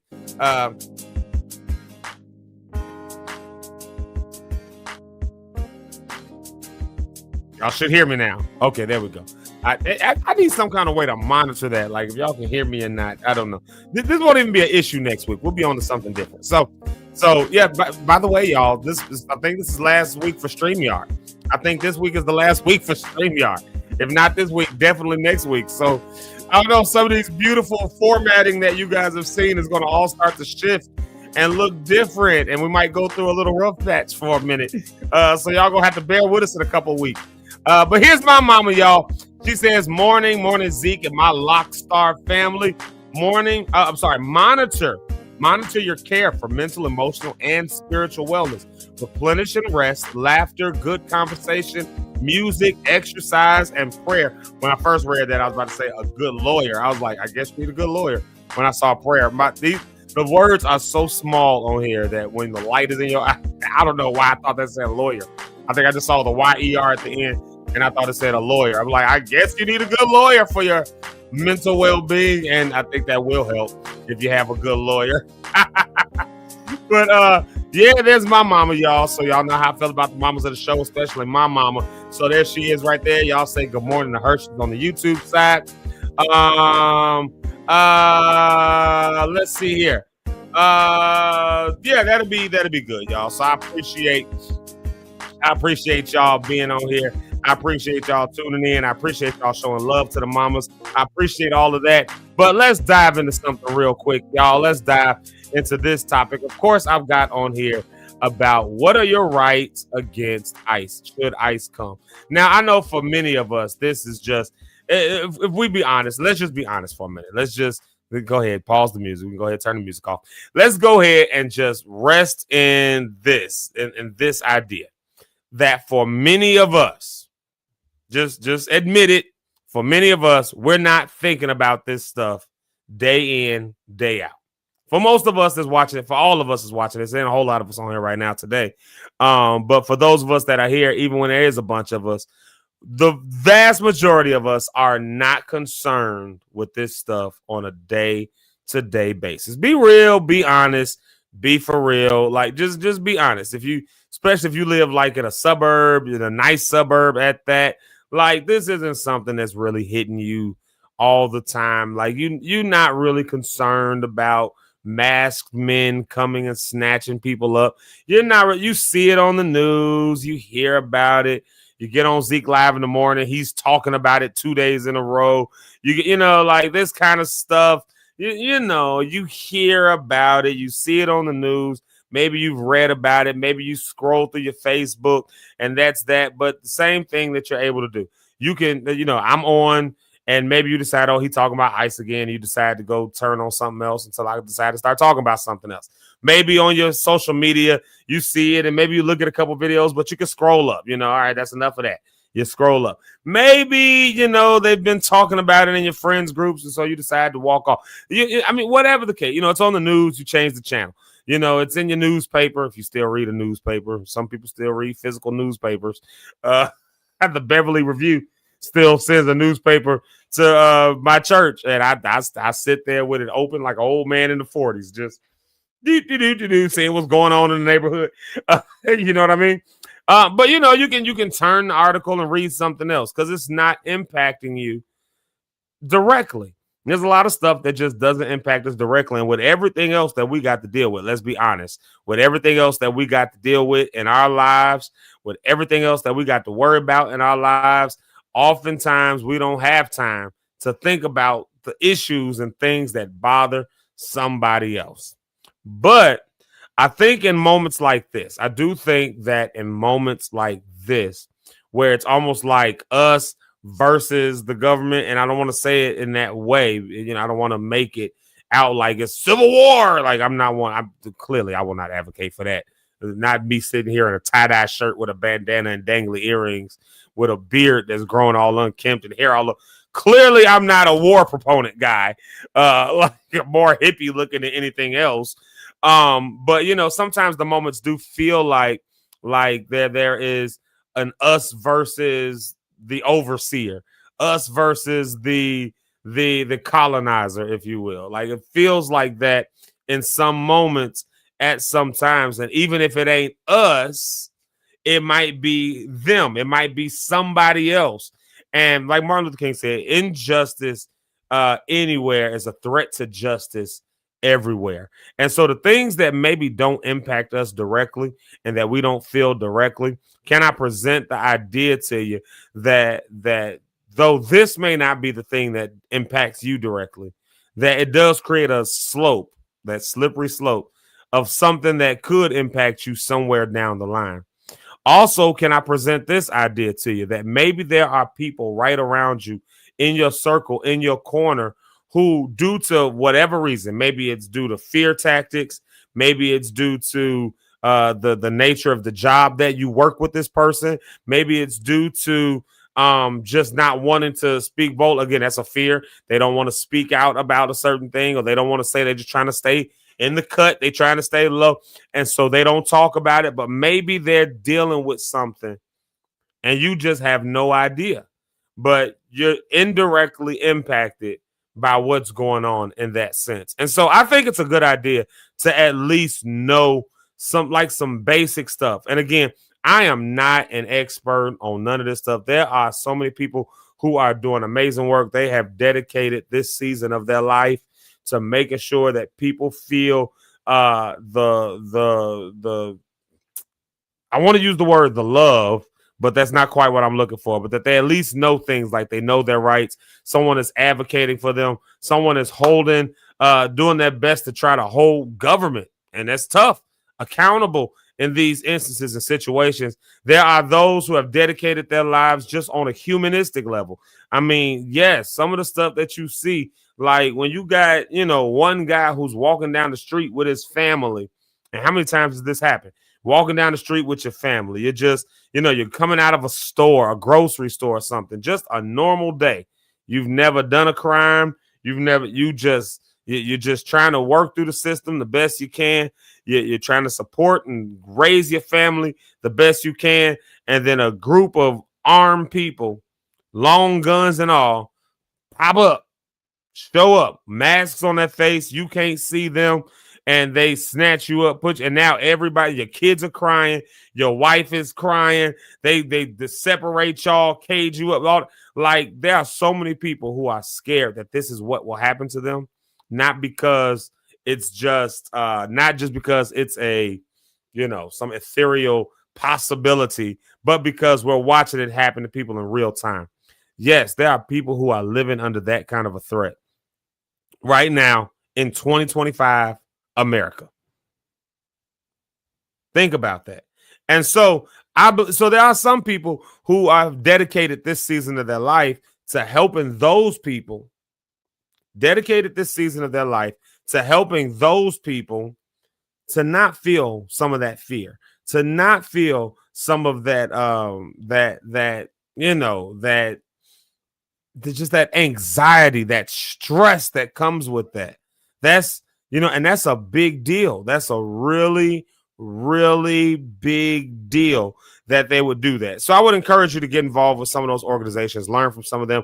But at the very least, what I think that we can do, and I said this yesterday on the show, is to at least know some basic rights. And we kind of went through some stuff yesterday, but I'm gonna bring some credence to it again, because the more you hear it, the more you'll remember it. And you'll never know. Maybe you'll find yourself in this situation because some of us work jobs, some of us work in HR, some of us work in situations where they might pop up on you. Some of you live in neighborhoods where that might be the case. I told you about the young 17-year-old boy in fear, young black boy in fear that maybe he could get pulled over because he watched it happen on his block, and two of the houses in his neighborhood of his neighbors, right on his block, not just his neighborhood, but his block, on his block. He watched them take them out of the house. He watched them put them into the car. He watched them take them out. He has not seen or heard from them since. Now, in the back of his mind, on one hand, when I'm checking in with him, I'm asking him, well, how are you doing? How is that impacting you? And on one hand, he's like, I guess it is what it is. See, a little bit of desensitized there. A little bit of that is happening. But then, you inquire a little bit longer and come to find out. But, I do just be wondering, though, like, what if they think that I'm, like not here legally? And so like maybe me coming home from school or something, they pull me over and they snatch me out the car, because it's like it don't seem like they asked no questions or nothing. It's like just seem like they just took them and that like, and you dive into this conversation a little deeper and you realize, oh, there's a trauma that just happened to this young boy. This young black boy has a trauma and a fit, right? So it's good to at least know what kind of basic rights and stuff we have. So can I just go down a list of basic things? I tried to organize. I tried to organize some of this stuff a little bit just on some basic rights. Again, I am no expert, and even if I get something wrong, I am open to the correction. This is open resource here, and so sometimes things are said incorrectly. Sometimes things are, one person to say this and that ain't quite right and all that. But we only grow by learning it together and putting all the information that we can together and finding those kinds of networks. And so we want to help people. We want to help people out in that way. So there are some basic rights that you can remember. And so if anybody ever sees this, if you want to take this, chop it up, clip it out, do what you need to do, here's some basic rights. Number one, you have the right to remain silent. You have the right to remain silent. Now, you hear some of this stuff in your Miranda rights, right? But honestly, maybe I need to look this up. I don't know if ICE even reads Miranda rights. I don't know if that's a thing they do. I don't know. And if you're dealing with populations who don't speak English, they only speak Spanish, then I don't know that the people who are necessarily doing the arresting, they don't seem like the multilingual type. So I'm not saying there aren't some out there. I'm just saying it don't seem like that's a requirement of the job. So even if you do read the rights, it don't really seem like everybody's going to have an understanding. So even if this can be transposed, translated, I'm sorry, then, so number one, you have the right to remain silent. You don't have to answer questions about your immigration status, birthplace, or how you entered the USA. The right to remain silent means exactly that. You have the right to remain silent. Okay. It means that. And I don't really care where you sit on the spectrum, the political spectrum of that. Well, if they're here illegally, they need to be able to. The right to remain silent is extended to anyone on U.S. soil.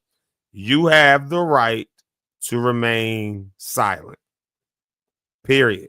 Full stop. That's just is what it is. This is not the Gestapo. This is not the KRB. You have the right, the KGB. You have the right to remain silent. And I think that one right there speaks speaks volumes in and of itself. You know what? I never turned the comments on, did I? I'm sorry, y'all. I never did turn the comments on. The comments will show up right here, and that's going to be important just in case somebody has something that I missed or something that needs to be corrected. So the comments are on the side. All right, number 2. You don't have to open the door unless ICE has a judicial warrant signed by a judge, not an ICE warrant. So I didn't even know this. There's ICE warrants where they're saying they're looking for somebody or whatever. But when it comes down to warrants in the U.S., you don't have to open your door. And I think every black person at least knows this one. If you ain't got a warrant, then I ain't got to open the door. So somebody comes knocking on your door that says they're official and all that, you just might think that you have to open the door for it. No. If it's not signed by a judge, and it has to be signed by a judge. Now, if they give you something that they say is signed by a judge and it's not signed by a judge, you got a case on your hands later on, but that's for another day, right? All right. So unless the warrant is signed by a judge, you don't have to open the door. It's important to remember that. And again, I feel like I'm not going to say his name, but he's a 17-year-old young black boy. What if they mistake me? Some of y'all, listen, they not just getting rid of, contrary to popular belief, people who look like they from Mexico and South America. Some place they getting rid of folks that you might be too black. They think you from Haiti or something like that. They think this was good for the goose is good for the gander. At some point, it extends the air. So it's good to know this stuff and rehearse this stuff. You might need to help somebody with this. You might need to share this information. All right. Your right to remain silent. You don't have to open the door unless there's a signed warrant from a judge. A judge. It has to be a judicial warrant for you to open your door. Okay. You can ask to see the one, just in picking up to point 2, you can ask to see the warrant through a window or under the door. And that way you can check to see if it's signed by a judge. ICE warrants, Form I-200 or Form I-205. So there's I-200 and there's I-205. Those are not enough. So if they give you a warrant and it says on it, 200 or 205, I-200, I-205, y'all know all this stuff, I-9, W-2, right? If you see that on it, that is not a judicial warrant. You can ask for that. You can ask to see a judicial warrant. Again, these are your rights. Now, I want to make sure this is also well understood. In fact, I was just it's funny. I was just about to say this, and I think my mother is getting at the same thing I was about to say. A larger debate centers around the issues of violations related to due process being ignored, denied, and violated. Now, that's exactly what I was about to say. I'm sitting here reading these rights, but there's also the unfortunate aspect of a lot of these rights being denied. But just to be clear, because you have the rights, there will be a day of reckoning. I just honestly believe that in my heart of heart and my soul of soul. And everyone who violated rights and stuff, they're going to have to start lawyering it up. Like at some point, they're going to have to start lawyering up. You do know administrations don't last forever. They're doing what they can, it seems like, to try to make that the case. But you do know that it ain't going to last forever. Another administration to come in and they're going to have to clean up a lot of what happened. And everywhere where rights were violated, somebody going to have to answer for that. So just remember your rights, okay? Even if they're being violated, you still have rights. Remember those rights, okay? Number 4, you have the right to refuse entry without the judicial warrant. So if they don't have a judicial warrant, you have the right to refuse entry. So at that point, if they come into your home, they have broken and entered into your home. Again, it's a violation of the rights, but okay, just do everything, do the stuff by the book, all right? Regardless of whether you're here illegally and you did bump all that, do it by the book, okay? Do it by the book from here. How about this? How about this right here? You do not have to sign anything. Full stop. Anything ICE gives you without first talking to a lawyer. So if they put something in your face, again, some of the stuff, because I've not been pulled over by ICE and had to do, you don't have to sign anything without first talking to a lawyer. So a lawyer. It might be good to know some lawyer organizations, have the ACLU, have their contact and stuff like that. It might be good to have that. They're a good one to start with. But don't sign anything. I'm gonna just say it that way. Don't sign anything without first talking to an attorney, okay? Without first talking to a lawyer. All right. And so to that point, you need to remember that you have the right to speak to an attorney. You have the right to talk to an attorney. And this goes before not just signing documents, but also before answering questions. And because, y'all know how this goes, the back and forth game, try to trip you up with a question, and then you be on a plane headed to somewhere you ain't never even been before. How about they deporting you?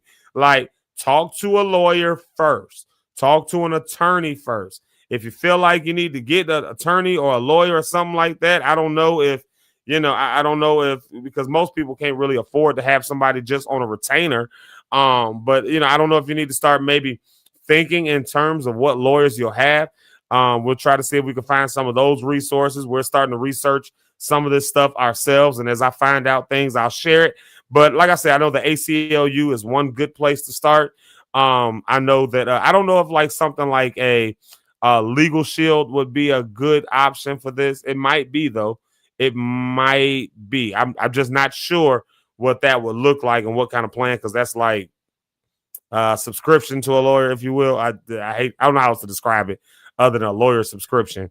Like, that's the only way I know how to describe it. But I'm not sure. Maybe that's worth some questions I can ask. I might have to ask like my Aunt Jackie or somebody like that one day. But nonetheless, you have the right to an attorney. You have the right to an attorney. So you don't have to answer questions, sign anything unless an attorney has done that. Speak to an attorney before doing anything, okay? Let's see this. Even though this goes for people who maybe you're not impacted and about to be picked up, but for those of us who, I won't even just say advocates, just the fact that you're at a job, say ICE raids your job or something like that. And we'll get into this a little bit more in a moment here. Matter of fact, we will get into this in a moment. I'll bring this one up, but I'll leave this as a cliffhanger and we'll take a quick music break here. I'll leave this as a cliffhanger though.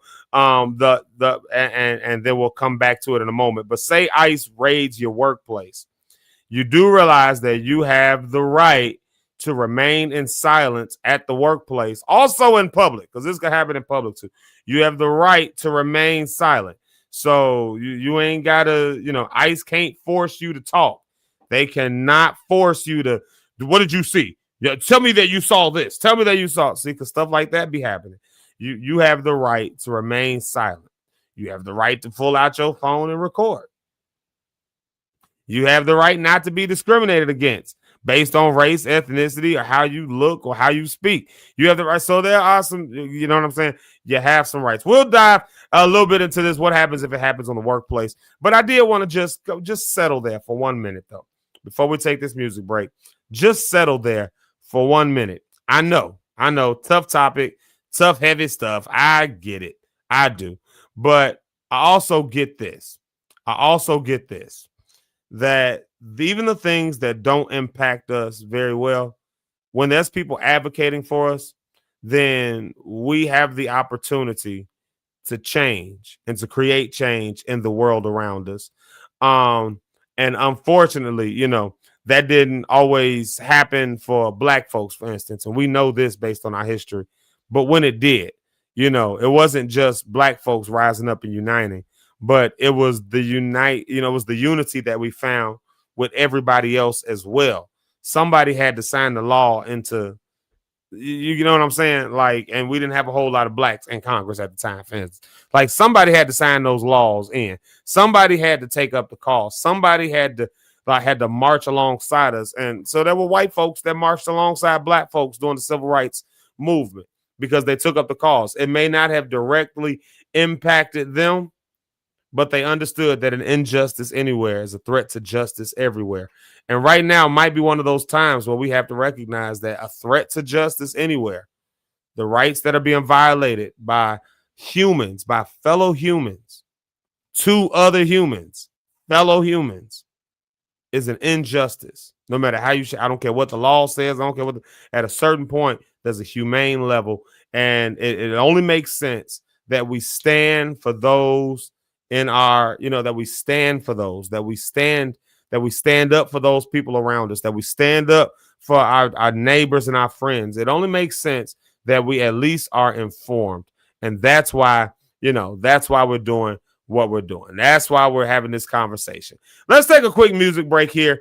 This is some heavy conversation. This ain't necessarily a wake up in the morning and be happy. Yeah. This ain't necessarily that, but you don't know when or how you may need some of this information.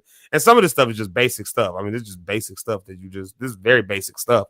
But when you get in a threatening situation, it's really hard to think about even basic stuff.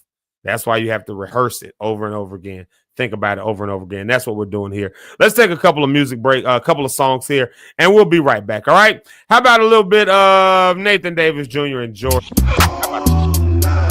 We'll be right back.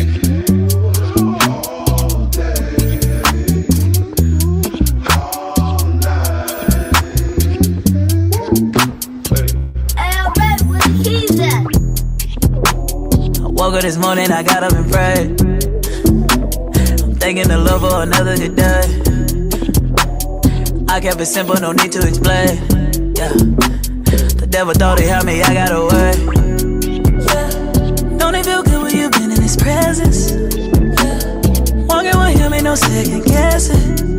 Yeah. Some call it luck, but I call it a blessing. Yeah. He give me peace, ain't no need to be stressing. He never gave up on me. His promises he'll always keep. He paid the price just for me, yeah. Gave him my all, now I'm free. Woke up this morning, I got up and prayed. Thanking the Lord for another good day. I kept it simple, no need to explain.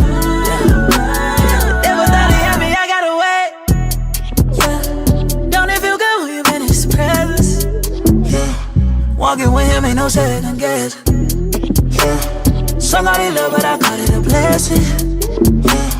He give me peace, ain't no need to be stressing. He never gave up on me. His promises he'll always keep. He paid the price just for me. Gave him my all, now I'm free. Woke up this morning, I got up and prayed.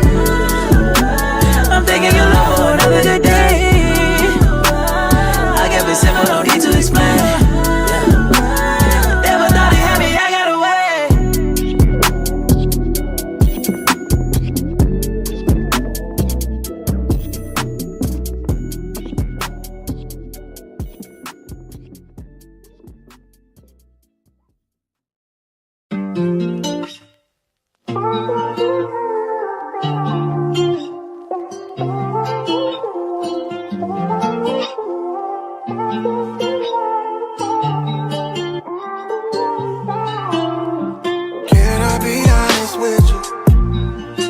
Sometimes my heart gets to racing and I get impatient. Can I be honest with you? I get so lost in the matrix and I wanna trade places. Cause I thought when I fell you would walk away. It made me feel some type of way, made me feel some type of way. I know every time I drift away, you catch me with grace. And I'm better with you. Cause mountains only move by faith, but I'm better with you, with you. Giving me peace I can't explain. I know true love never fades. No one can replace it. You came down and made a way. Now I'm better with you, with you, with you. I'm honestly better with you. When I think about the times I tried to walk away and went astray, still you love me. How could I go be so blind and hide, trying to conceal the truth revealed in you? Cause I thought when I fell, you would walk away. It made me feel some type of way, made me feel some type of way. I know away. You catch me regret. With you. 'Cause mountains only move by faith. Lord, I'm better with you. I'm better with you. I'm better with you. Giving me peace I can't explain. I know true love never fades. No one can replace it. You came down and made a way. Now I'm better with you. With you. With you. I'm honestly better with the mountains. There's a river that don't run dry. Deeper than oceans, there's a water that brings us back to life.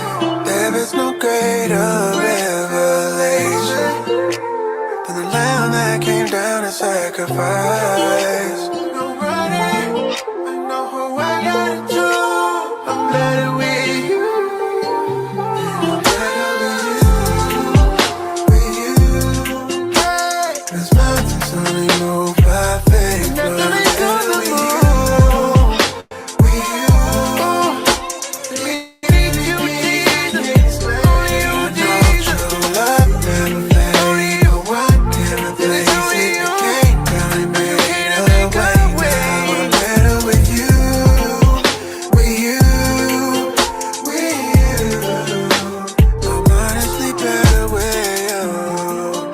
Oh yeah. Thank you, Jesus. Thank you, Jesus. Thank you, Jesus. Thank you, Jesus.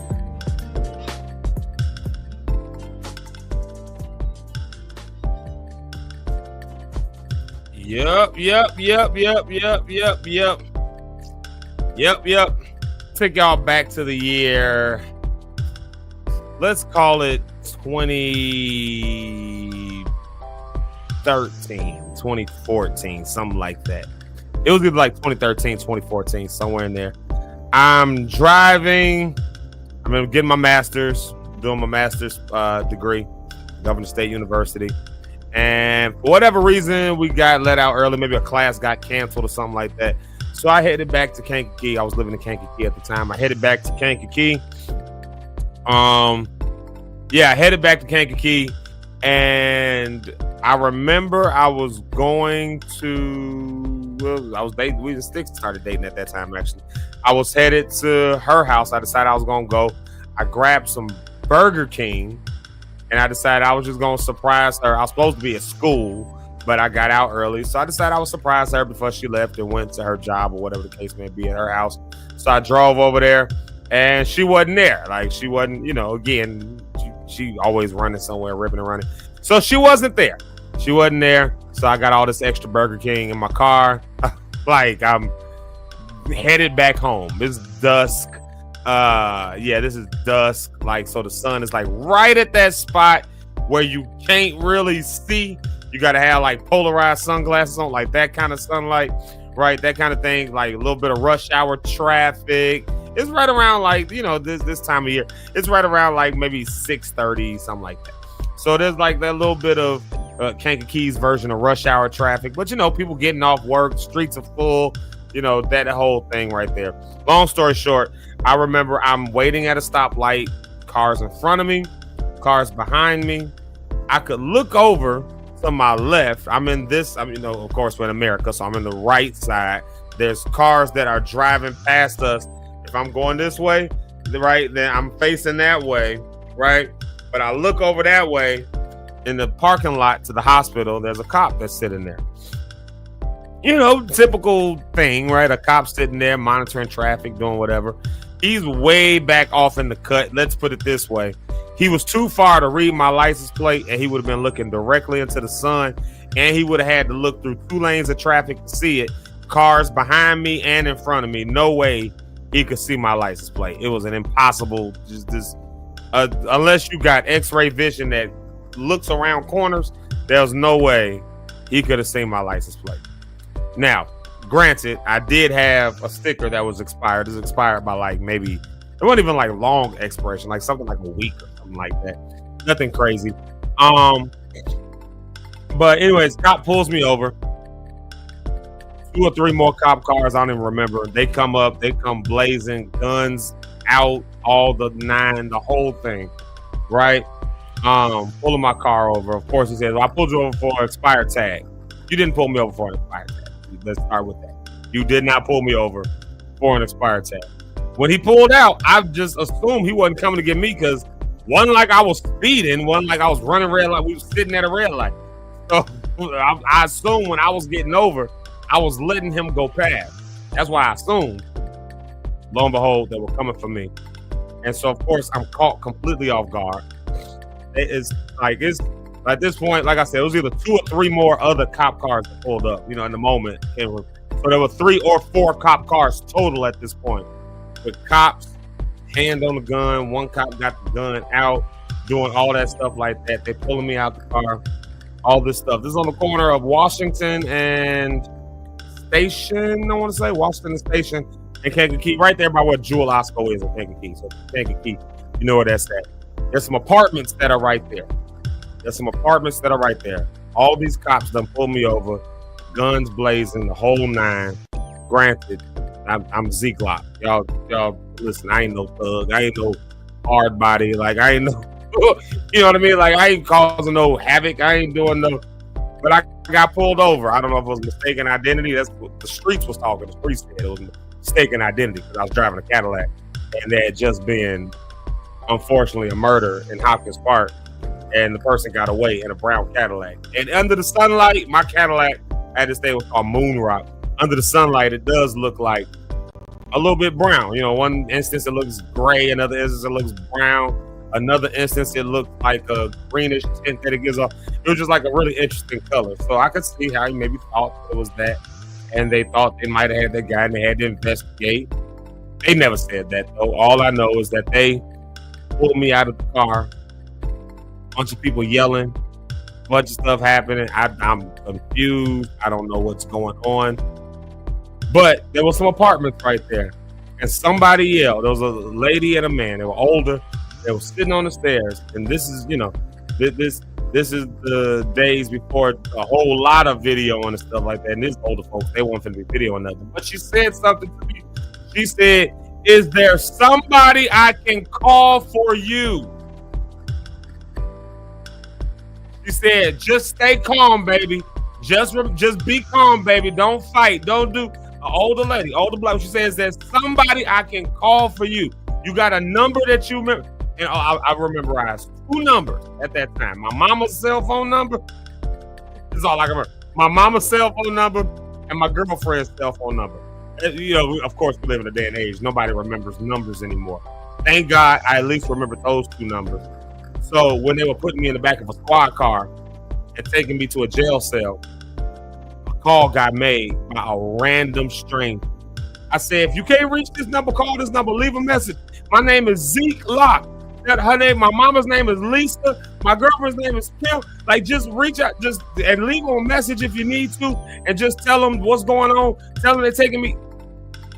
And then they were able to figure out where I was, and I was able to do that. Then, of course, you get the phone call inside the joint and all of that stuff like that, But somebody thought enough about me in that situation to advocate for me when, again, I was minding my own business. One up to no trouble, one up to no bad, one like it wasn't like there was a no good situation going on. I was just minding my business. I was in a master's program. Left school early because a class got canceled. I forget why, but some got canceled. So I got to come home early. Went to Burger King. Wanted to just see my girlfriend for a minute. She wasn't home, so I was just headed back home. I was going to watch cartoons and eat Burger King. And that's all I was doing.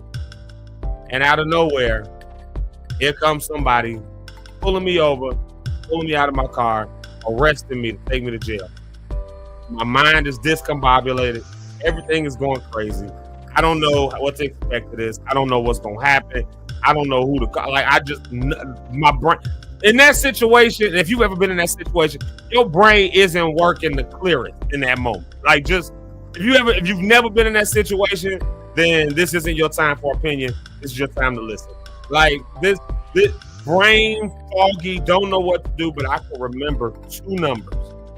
I can remember my mama's cell phone number I can remember my girlfriend's cell phone number enough, and I can remember that there was somebody there who was willing to advocate for me.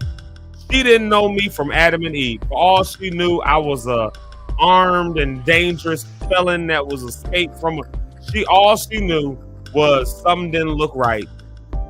And I'm gonna ask, is there at least somebody I can call for you? That's my part that I can do.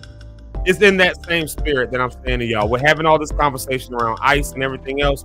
Something might not impact you, might not affect you, but the way things are going, you just might find yourself in a situation where you might have to advocate for somebody else. You just might find yourself in a situation where you need to be the one who says, hey, is there somebody I can call for you? You just might be in a situation where you find yourself having to say, hey, here's some stuff that you can remember. You don't have to talk. See, this isn't necessarily about you knowing your rights, because again, like I started this whole conversation off with, if we be honest, this will never impact most of us who are listening to this show directly, where we're getting pulled over and they're questioning us. However, we all at least know somebody that might be living under this fear, or it might just be a random situation. This lady didn't know me from Adam and Eve. Listen, I couldn't go back and find that lady if I wanted to. If I wanted, because I'm sure they don't live there no more. And if they do, I would be hard pressed to even know if they still living. They were an older couple. They were older. They're probably in their 70s at that time. Like, I mean, older. It was an older couple. And I'm not saying they're dead. I'm not saying that, but I'm saying for all I know, they could be just the natural course of life. Like, I don't know.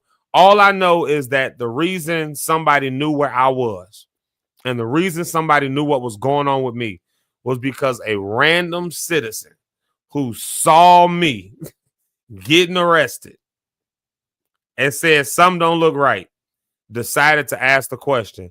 And because in my mind I could think of an answer, I was able to answer that question real quick.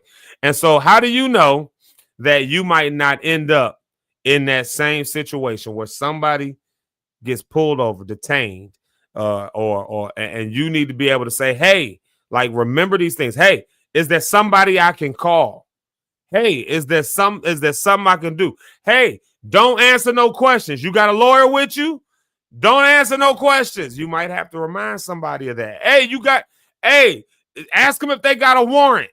See, the fact that you know this might be the very thing that helps somebody in a situation that may not directly impact you, but because now you know at least a few basic things, you just might be able to help somebody in that situation the same way somebody helped me. So again, situations don't have to directly impact us for us to be able to know enough, to help somebody, else. Don't preach to me about the Good Samaritan on Sunday and then watch some BS happen to somebody else on Monday. And then get on Facebook on Tuesday and say, man, I just saw the wildest thing. Man, y'all, we got to be praying, saints. Don't preach to me about the Good Samaritan on Sunday and then tell me to pray on Tuesday. Because the Good Samaritan didn't pray. He acted. The Good Samaritan, you don't see anything in that story. Unless I'm wrong, and I could be wrong. Somebody can pull it up and correct me, and I will take the correction. But I don't remember the part of the story where the Good Samaritan went into his prayer closet and asked God for direction on what to do, and asked God for, should I do this, Lord? Should I get involved? Oh, Lord, let me fast and pray about this. I just don't remember that part of the story. It might be there where he went and he fasted for 3 days, and he tried to decide if that part might be in the story. I'm open to the correction. But if I'm remembering the story how I remember it, he just took some action. And he needed some resources in his pocket to be able to take that action. Some knowledge. He needed a little bit of money. He needed a little bit of, right? He needed some resources, some things to help in that story. And so don't preach to me about the Good Samaritan on Sunday and then go through the week and tell me you just got to pray about it, see what the Lord says. Then the Good Samaritan might not be your sermon this week. You might need to wait until you're ready to start taking some action, because you should have some tools and resources already. So again, with everything that's going on, there's some practical tools. And I know I was going to talk about what happens if ICE shows up to your business and all that kind of stuff, but I think the cliffhangers that I gave probably are enough. Maybe let's go here. Let's just veer in this direction a little bit. What are some practical tools that you can use? I think there are some practical things that you can have at your disposal, that you can remind people who maybe have it at their disposal. It's better to try to catch people before something happens than to try to correct it when it happens, like in the midst of, because again, when I was getting arrested, it was a lot going on. It was a lot going, like this, he might be trigger happy for all I know, and I don't even know why I'm being pulled over right now. And this is going, and where did all these other cops even come from? And who's this guy in my window? And why is he telling me to get out the car? Oh, I thought you said you pulled me over for my sticker. And first off, how did you see my sticker? I saw you sitting over there. It was impossible for you. Like, all of this is going through my head. What was not going through my head was, who can I call right now?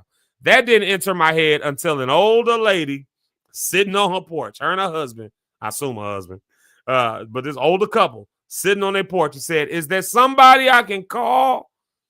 Is it somebody I can call for you?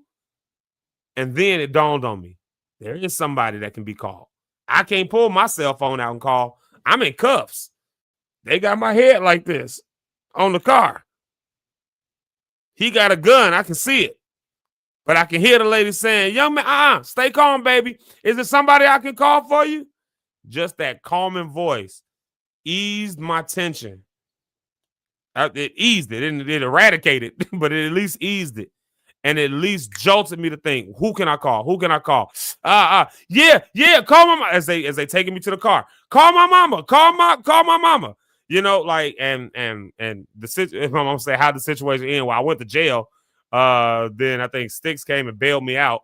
And like, you know, because I had it was a whole license thing that was going on. That's a whole nother situation. Like, so they ended up having some cause to actually be able to take me in over a whole license situation that was going on with a suspended license around an accident that I got into, and this whole SR22 insurance. I had this company. I hope they don't exist no more too. Lincoln Insurance.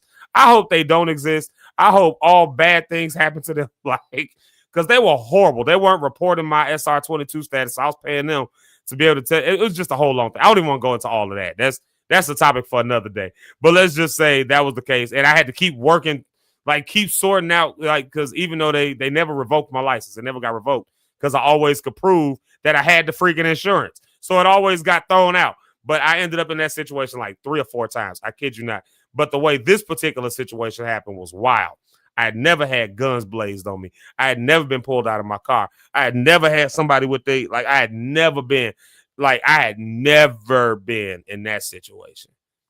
And so I've never done anything, I don't think, to end up in that situation.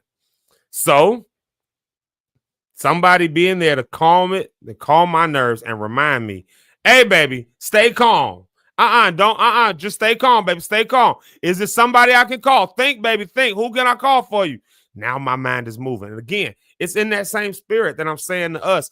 When might we have to be that kind of an advocate for somebody?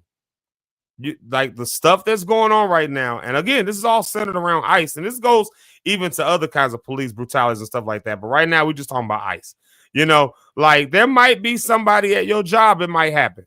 They might come do a raid at your job, especially if you work like in warehouses and other places like that. In California, they were hitting up a lot of Home Depots. They've been surrounding places like that. Of course, there's this app called the Red Dot app. I think I can like write that down on a banner. I'll write that down. Let me just put that on a banner. It's called Red Dot app. So you can look that up. It's the Red Dot app, and it shows where some of the ICE activity is happening, where people are reporting that activity. And you'd be surprised, some of that might be popping up right around where you are. So again, what tools that you have at your disposal to help somebody, some practical things. So some things that you might be able to keep. And I think we're going to get some of these printed out. We just got to, we're doing some printing and stuff this week, and we're going to do some canvassing next week. If anybody's interested in doing that with us, you can help us out. We'll probably be using the Rut.app to see where some of the activity has been happening, to make sure that people have Know Your Rights cards, that they have this, because one of the things you can have is what we call a Know Your Rights card. All right. So if you carry a card, it states that you're so for some people, for instance, you can have a card that states that I won't say for some people, maybe it's good for everybody to have this, a card that states I'm exercising my right to remain silent and speak to a lawyer. Remember, you have the right to do that. So you might carry a card that keeps the right that keeps you informed that you have that right, but it also shows them. So when they go searching you and you ain't been saying nothing, they can look at it and see it right there clear as day. I'm exercising my right to be quiet until I see a lawyer, right? There's something that on that card maybe we'll put, and again, like things like community support hotlines. So and I wrote all this stuff down, but many local immigrant rights groups, they have rapid response headlines. And so we're doing some work now to find out who some of these different groups are, so they can, you can have a number that has that. So when somebody asks the question, who can I call? Maybe they don't know, because there's a language barrier in a lot of this instance. There's a language barrier. You ain't got time to be getting Google Translate or none of that. However, you can make some calls and make some, you know what I mean? Some rapid response calls and let them know, hey, activity has been happening. Of course, like I mentioned, the Red Dot app, you can have that app handy, and you can put it on there and say, hey, this is what just happened in our neighborhood. This is what just happened right around here. This is what happened at my job. ICE is reported over here. People been getting snatched up. You can report that into the app and maybe warn others who are around. Now, I know somebody's probably listening to this and thinking, you just try to help criminals and you're trying to help. And to that person, I say, shut up. Just shut up. Exercise your right to remain silent right now. Be a human for 2 freaking seconds and just hear the humanity in what we're talking about. Amen. In Jesus' name.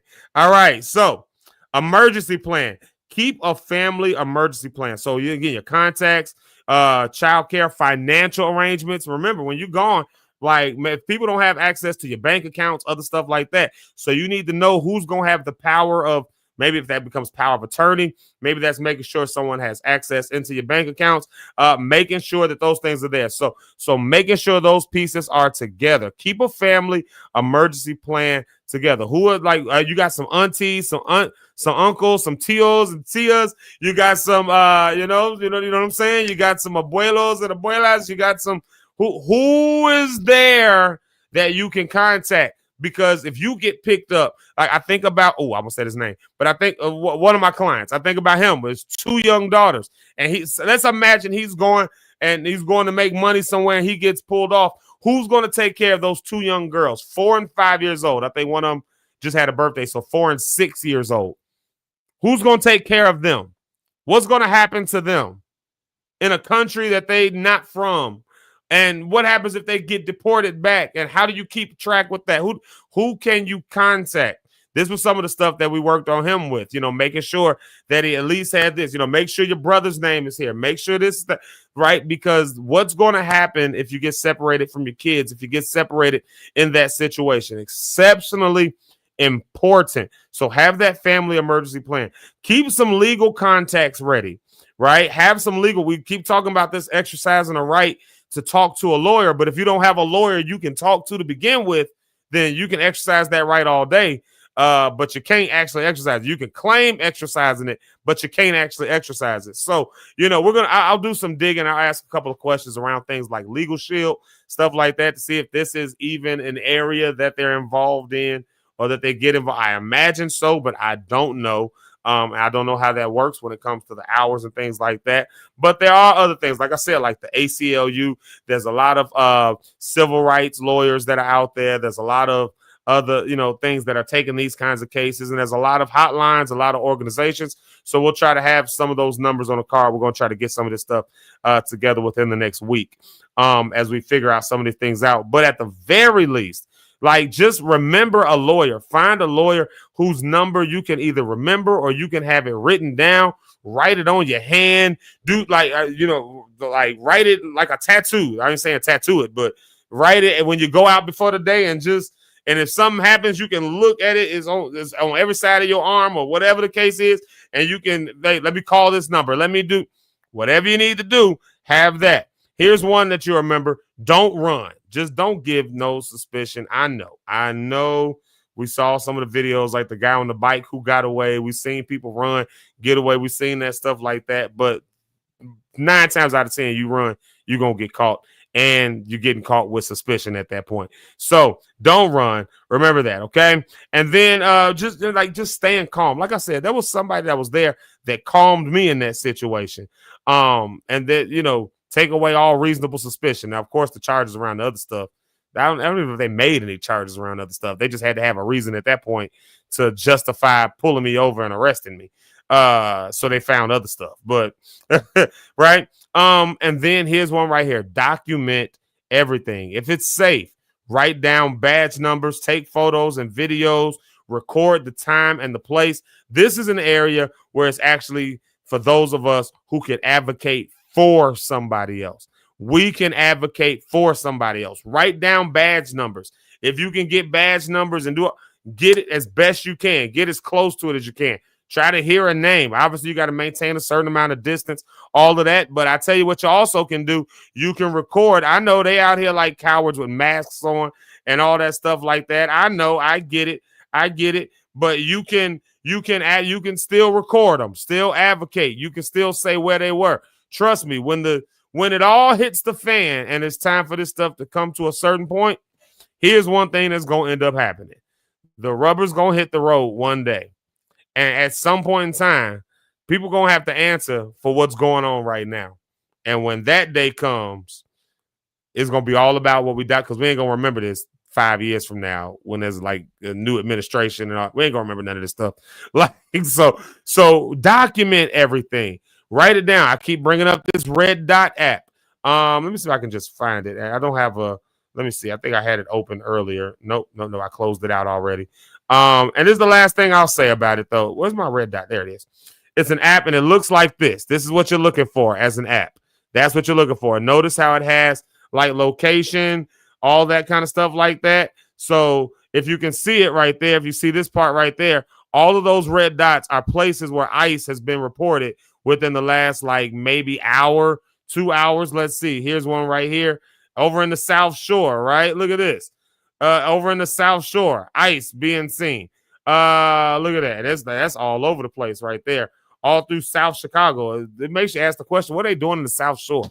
Like if they chasing like in the South Shore, come on, dog. Really? Like, but we've been hearing reports about that since yesterday.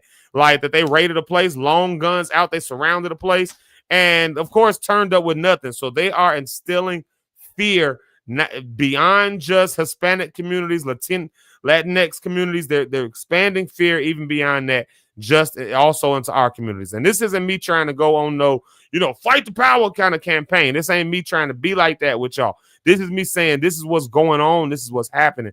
And do you have the tools at your disposal to know how to at least fight back, how to speak up, or how to advocate for somebody who may be wrongfully detained, or somebody who may just have their whole family snatched from them in a moment? Like, do you know how to advocate? So it's good. It's good to know some of this stuff. And that's why I spent some time with this. So, like this is good. Look here. I see some other stuff like here. Always have someone else as an authorized user on your bank accounts so they can access in your behalf in case of an emergency. That's good advice. That's my mama giving it right there. And then my Aunt Jackie, she does some Legal Shield stuff. That's what I was talking about. I said I can ask her at least the question if Legal Shield is something that's good for that. I do think it would be a great option. But again, just to be clear, because I want somebody paying a subscription to something that they can't, that you can't do. So there's that. Let's see here. Yeah. I'm trying to just scroll through this stuff. So, So anyways, I thought that was a good conversation to have. And I know for some people, it's like, I don't sign on here to hear all this political stuff. This ain't political stuff. This is stuff. And like I started that last segment off, I was in that same situation once upon a time. And because somebody else had the audacity to speak up on my behalf, they helped me to stay calm in a chaotic situation. And they helped me to remember, oh, yeah, you can call somebody. And even though I couldn't call them, they made the call for me. They tried to call my mama. They tried to call my girlfriend. They tried to make those calls on my behalf.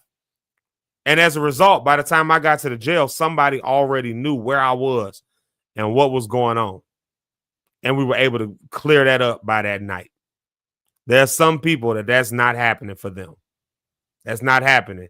And there's people that's sitting by, watching it, filming it, going to take it back on Facebook, going to do all of that, talk about it. They're going to get up. They're going to have all kinds of opinions. And again, I honestly believe that the people who are doing the most talking ain't doing no real walking. They're not putting boots on the ground. They don't really know them. They just running their mouths. And so I'm not interested in anybody's opinions who ain't actually trying to do something to at least advance it forward. And I don't care where your political spectrum lies. I don't even care where your Christian or your religious perspective lies. There is a human to human element at play here. And at some point, your humanity has to win. And if your religion is at the expense of your humanity, then you and I don't have the same religion. If your politics are at the expense of your humanity, then you and I's politics aren't the same. If your capitalism and your wanting to make money is at the expense of someone's humanity, then what are you doing? Like, what are you doing? Who have you become? Who have you become? And if you walking around claiming Christianity, and this is why I really get upset. If you walking around claiming Christianity, and that's supposed to be the way you have your worldview, and it allows you to put somebody else's humanity down, then I'm going to stand on 10 toes down and say that somebody sold you a false version of Jesus and that you perpetuating it, and you need to be called out. What have you become that you can't have a human emotion for someone going through a very human thing? You got that emotion when it's your guy, but you can't have it when you disagree with maybe because somebody's in the country. They ain't even taking a job from you. What are you upset about?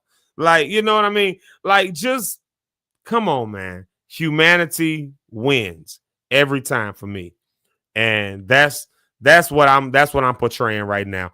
And so my hope and my prayer, again, is that you at least get some of this basic stuff out. At least hopefully now it's jolting your mind, jolting your memory to know, hey, you do have rights. Not only do you have rights, but people have rights. I don't care how legal they are. Like, they've got rights. And you can be a calming voice in a situation to help, just like somebody did that for me. You can be a calming voice in a situation. You can be the one that when they call out a number, you can dial the number and let somebody know where somebody else is. It's important to be able to do so. Advocate for somebody. I just had a situation on Sunday. This wasn't around ICE or nothing. I'm going to let Rich Holmes come. But I just had this situation on Sunday where there was a lady who had wandered into our church. Somebody dropped her off apparently, but she had wandered into our church, and I think she was somebody with Alzheimer's having an episode where we didn't know where she lived. We didn't know how to get her home. We didn't know how to, and it just turned out because taking the time to sit down, talk to her, I was like, have you eaten? We happened to be having brunch that morning before service. I brought her downstairs with me. We ate together, got her upstairs. I made sure about 5 people knew what was going on because I had to get to the stage. I made sure about 5 people know, the ushers and stuff like that. She had a coffee. I was like, listen, I know coffee in the sanctuary, all that, but just I want her to stay calm. I want her to feel comfortable. And just we're trying to reach out to her family. She knew her grandson's name. We could do that. It just so happened. And here's why advocacy helps. Because it just so happened that somebody, one of the ambassadors, she almost didn't come to church that day because her outfit was messed, all this stuff. She was like, it seemed like everything was trying to work against me. And I decided to throw this on, still come to church. Turns out she used to work with the grandson. We were able to get in contact with somebody and get that woman to safety. Advocating for people is a real thing. I don't just talk about it because I just like, oh, here's a lofty idea. Y'all, I'm telling y'all, I for real be dealing with people like this. I for real will sit down with someone homeless and invite them to lunch. I for real. I do that for real, y'all. So that's why I get upset with people who just got opinions and they never put their boots on the ground and did. I almost cussed. People who ain't ever did nothing, I get real upset with them because it hinders the work of people who really out here with boots on the ground.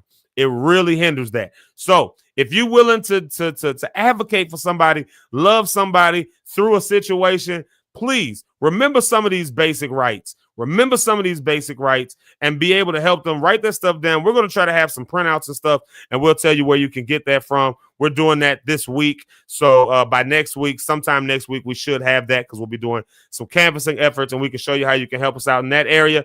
With that being said, let's do this. Let me bring up my friend to the stage, and we'll close out on a more nice note. How about that? We'll just have some fun on the way out of here, I guess. I don't know, but y'all know the music is going to shut me off. So let me start a track. Y'all welcome to the stage, my friend, Pastor Rich Holmes.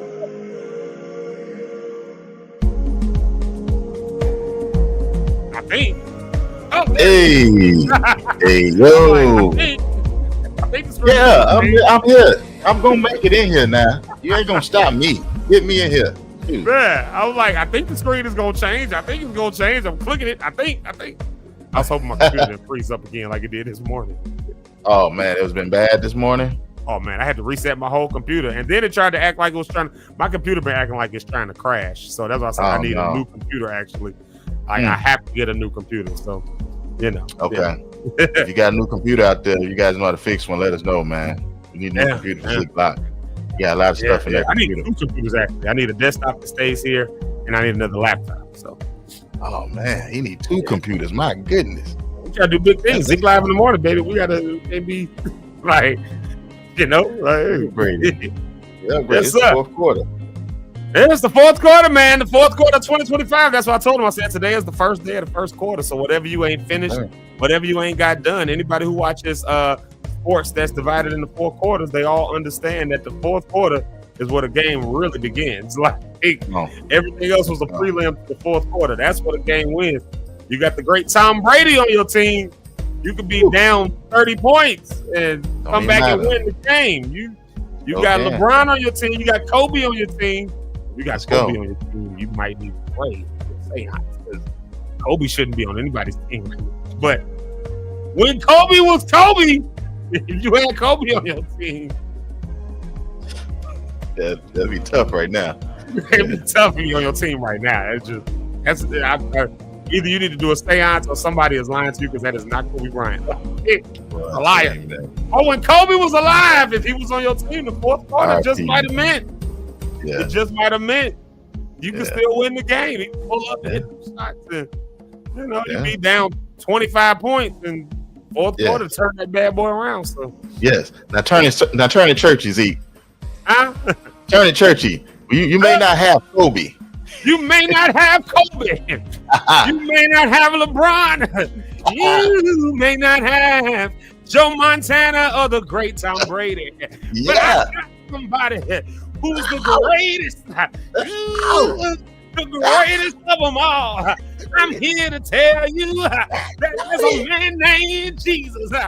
He died.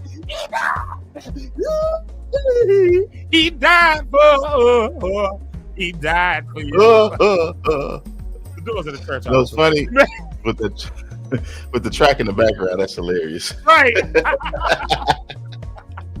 Yeah. Sorry, guys. Just had to turn church real quick. Good morning, everybody. Hope everybody's having a great morning. You know what I mean? Been a great conversation Zeke's been having. I hope you're getting educated by it. I am every moment, man. It is amazing. Good conversations, man. Good conversation. Thank you. Yeah, I got to keep it on people's mind right now, like in this season, because like I said, a lot of us may never be, I started it off by saying that if we all just be honest with ourselves, sure, we are able to just kind of let this stuff sit in the back of our mind, because we'll never, for many of us, ever be directly impacted by this for a number of reasons. Color of our skin, because we ain't Hispanic, you know what I mean? Like, and that seems to be the target right now. Or maybe because of the neighborhood we live in. Like, you live in a really nice neighborhood, You're probably not worried about ICE coming through there because there's enough political and monetary power in there to keep ICE away. Quiet as it's kept. That's exactly how it goes. So you might be benefiting from some privilege in that way, where you can just kind of write this stuff off. But if you really are out here dealing with people, you'll never really know when this might come across your doorstep and when you might need to be an advocate. And that question becomes, are you going to be the good Samaritan? Or are you going to try to be the prayer warrior? Because there comes a time, like I said, I don't remember. Now this is just me. Maybe I should pull the story up. I don't remember in the story of the Good Samaritan the part where, and it might be there. Again, it might be there. I could be wrong. Look deep in there. Yeah. But I know that I don't remember the part where he had to fast and pray and ask the Lord, should he do this when he came across the man on the road. I don't remember the part. I don't remember. It might be there. Somebody can correct me. There might be a part there where he went to his prayer closet and said, Lord, should I help? It could be a part there where he pushed his plate back and said, Lord, should I help? That part might be in there where he said, let me go up to my prayer closet, sit back for a minute. I'll come back with my answer. That part might be there. I just don't remember it. What I do remember is the man saw a need. He used the resources at his disposal and he helped the need. So my thing is, don't preach to me about the Good Samaritan on Sunday. And then tell me you got to go into your prayer closet on Tuesday because you see an action of injustice or something like that, or an action of violence. Like, no. Live what you claim you believe and you preach. And I think a lot of times we use prayer as a crutch. Like that crutch of a prayer just has no place in times like these. Now it's time for every prayer that you've been praying and everything that you've been learning, every resource that you have at your disposal, to be able to use it and to be able to trust that maybe God had been preparing you all up until this point for that moment.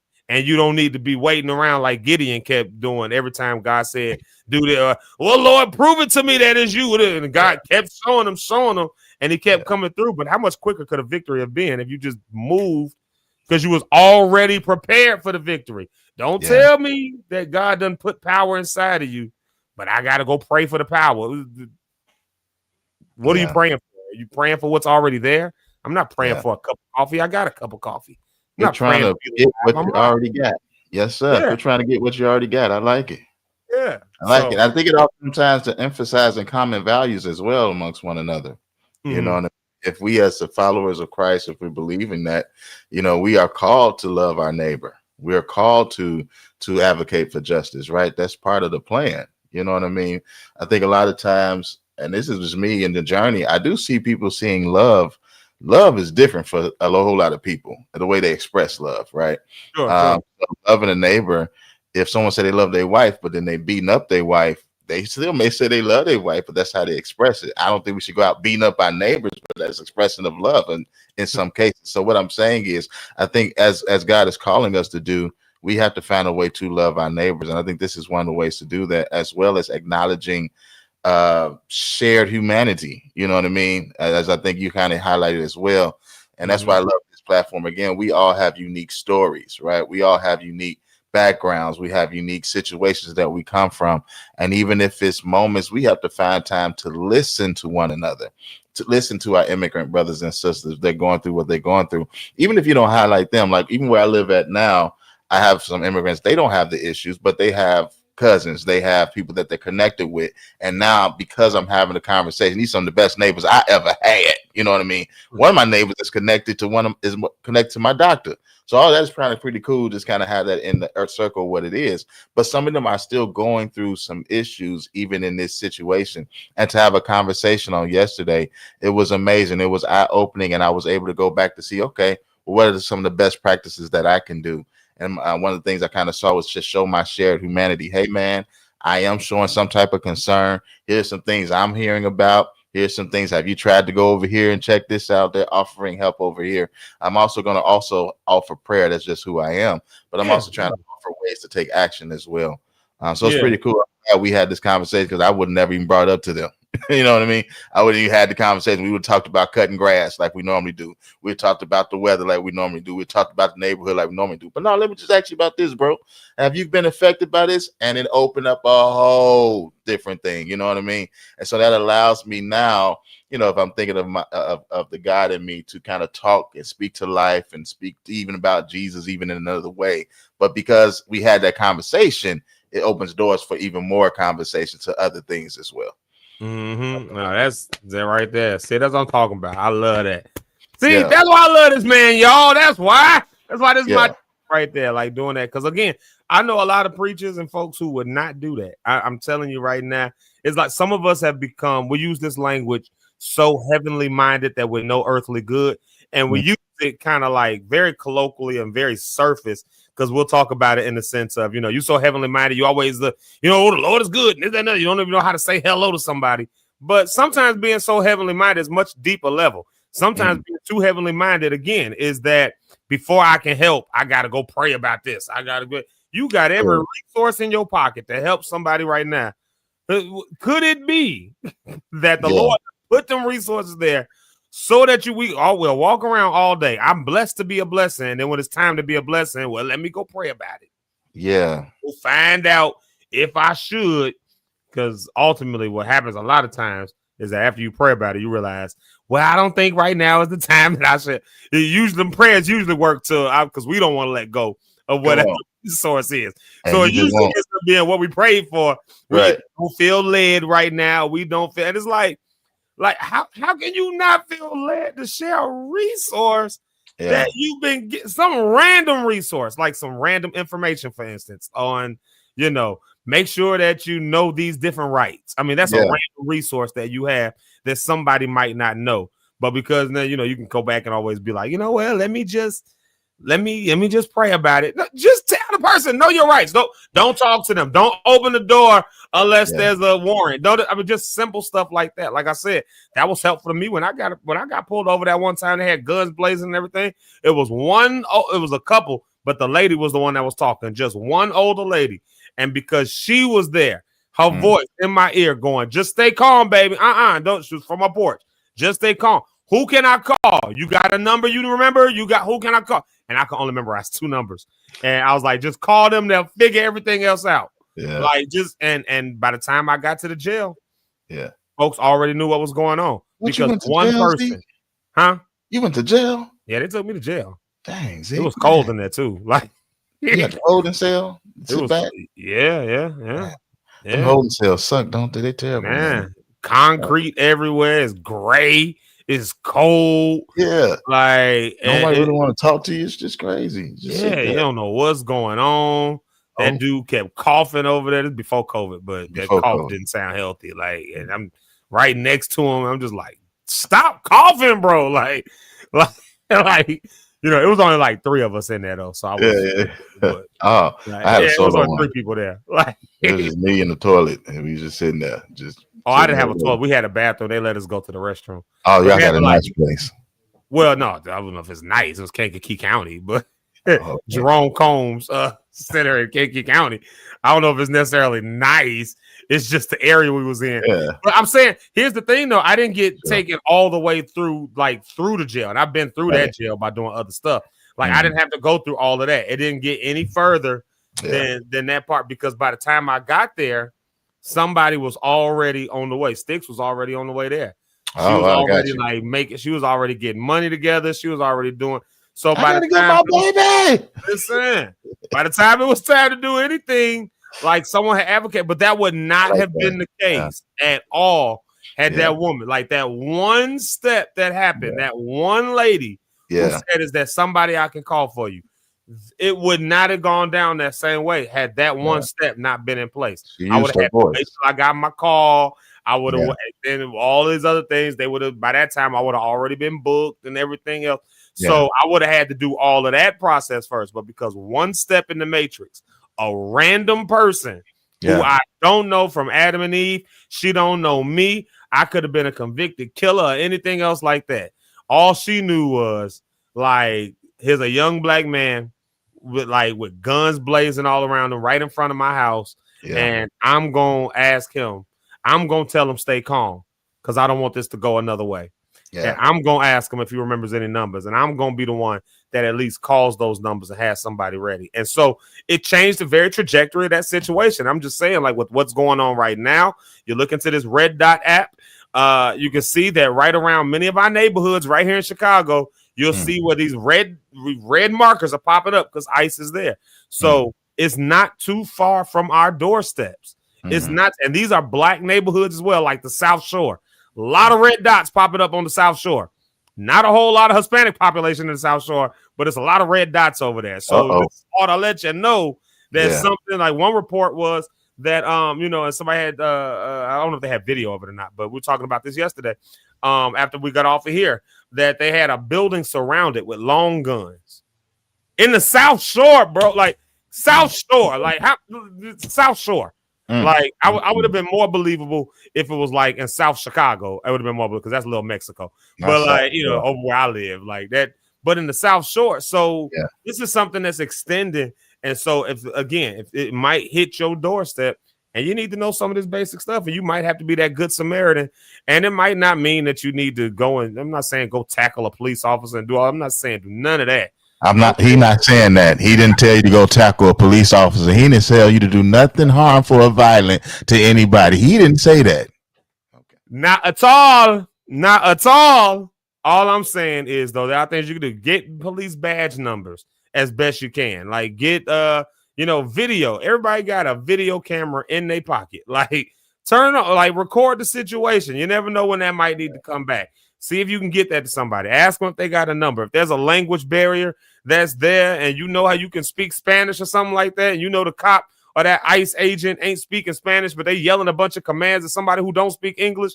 Of course that person ain't able to, but you maybe you're bilingual. Maybe you can translate in that moment. Maybe you can from a safe distance. Like you can sort, we're all adults. We can sort situations out with wisdom and with grace. But what we don't have time to do in the real time is go back and be like, well, let me pray if this is what the Lord is calling me to.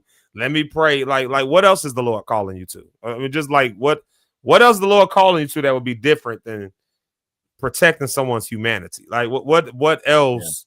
What else is God called? Like, because I mean, really, I would love for somebody to get on here and tell me what is the Lord call you to that destroys the humanity of another person. And I'd love to hear the justification for that. And a lot of folks, again, who are doing a lot of this don't even realize that that's what they're doing. They be the very ones who's going, well, I think that I'm making, you ain't making no difference. You just running your mouth with not a nary of fact to back you up or nothing, just a bunch of opinions. Well, everyone's entitled to their opinion. Everyone's entitled to free speech. Yeah, true, but you shouldn't have a right to an opinion because you ain't even there. All you have is stories. I've done the research, and no, you haven't. No, what better research is boots on the ground than being an advocate when it's right there? So no, you haven't. You just read a bunch of other people's opinions and formulated an opinion based on a bunch of other opinions. And I'm sick of those people. Because those are the ones that's getting pushed in our algorithms and stuff. And so then we all think that we getting real knowledge and information. It's not true. It's not true. Like some of this stuff, if you're in an area like Chicago, this stuff is right on your doorstep. And you're going to need to rely on real information, not somebody else's whack ass opinion. Like, oh my God, it's already 10 o'clock. I'm sorry, Doc. I'm going on such a tangent because this stuff is so real. Like, this stuff is so real, man. So it hits me for real, man. No, that's good. People need to see that this is real. This is who you are, part of who you are. You love being a human first. You can be a Christian, you wear your love for Christ and all that, but you love being a human being first. You see beyond skin color and all that. And I think that's a testament to who you are. And a lot of us are striving to be and get to that point. You know what I mean? And I think that's incredible. So showing that passion, showing that it's real. So keep going with it, bro. Because I believe that is what's going to help change things in the world. That's what's going to help change things in community, raising up those type of people. Those rock stars out here, right? Come on, we out here as we're going forward to try to be encouraging in action. because that's important in the time of where we at in 2025. We got to be more active. You know what I mean? We've been confessing, we've been praying, we've been fasting. I sound like that record. I can't think of that song. You've been asking, you've been praying, you've been. But anyway, yeah. But you've been doing that. But now it's time where we got to put that in action. You know what I mean? So I think that's important in all facts of life, in all areas of life. No, that's absolutely true. Like I said, you never know when the stuff might hit your doorstep because it's right in your neighborhood. So something in your neighborhood, it ain't too long for it might hit your doorstep, and you might need to know just certain things. So I'll keep bringing stuff like this up and around other things as well. What's a good traffic stop for the police? What's a good, we got to think about these things in our community, and in times like these, we really got to think about this stuff because contrary to popular belief, whether y'all think this is real or not, whether y'all think it's real or not, that they trying to X you Negroes out, whether y'all think it's real or not, whether y'all think it's real or not, they are using the law and shit like they are playing a game that we ain't even at the game table. We ain't even on the court. And that's important to guys for saying gain knowledge. And if you're not gaining it, connect with people that are really gaining knowledge, that are really getting it, that's really in it, like boots on the ground for real, because you'll be more equipped to handle it when things come up that the government present. And then you'll be able to be equipped to help your fellow brother. That's another thing we're talking about. Help your neighbor, love your neighbor, help them with information that you may have. Don't always just hold it just to yourself. But share that with other people. Why? Because that can help them get out of the same situations, help them get out of what they're going through, right? So that's important with our journeys as well, with our stories as well. The education we do get, don't hold it, just harvest it for yourself. Share it with the next brother. Share it with your next sister. You know what I mean? That's important. Come off of those news sites. The 24-hour news cycle, man. By the time we start cutting that off, man, like, listen, that episode, that news episode went 30 minutes. If you've been watching it for 2 hours, you've been watching it on a loop. And I know it's so easy to do that. It's so easy to do because they don't have like a hard stop and a hard start. It's just like keeps going. And they do that intentionally. Yes, it's made that way, but it's just looping the episode. And something about it just go, no, let me see that story because I missed somewhere. Now watch them 30 minutes worth of the news and change the channel. Go watch something else. Go watch some art. Go watch some movie. Go read a book. Go do something else like that. Like, do that. Like, vary your news sources. Vary them. Like, see how Fox News. You start doing stuff like this and you start realizing, oh, these niggas really do got bias. Like, see how Fox News presents the same story that MSNBC presents. I guarantee you, depending on who they talking about, you're going to hear different language used. Like, hey, you know what I'm saying? You're going to hear different stories rise up on different platforms that may not get shown on another platform, but then get you something that's a little more center of the road. Get you something that's there and really start to like engage with even your news in those kinds of ways. Find yourself around people, like Rich just said, around people who actually do the work.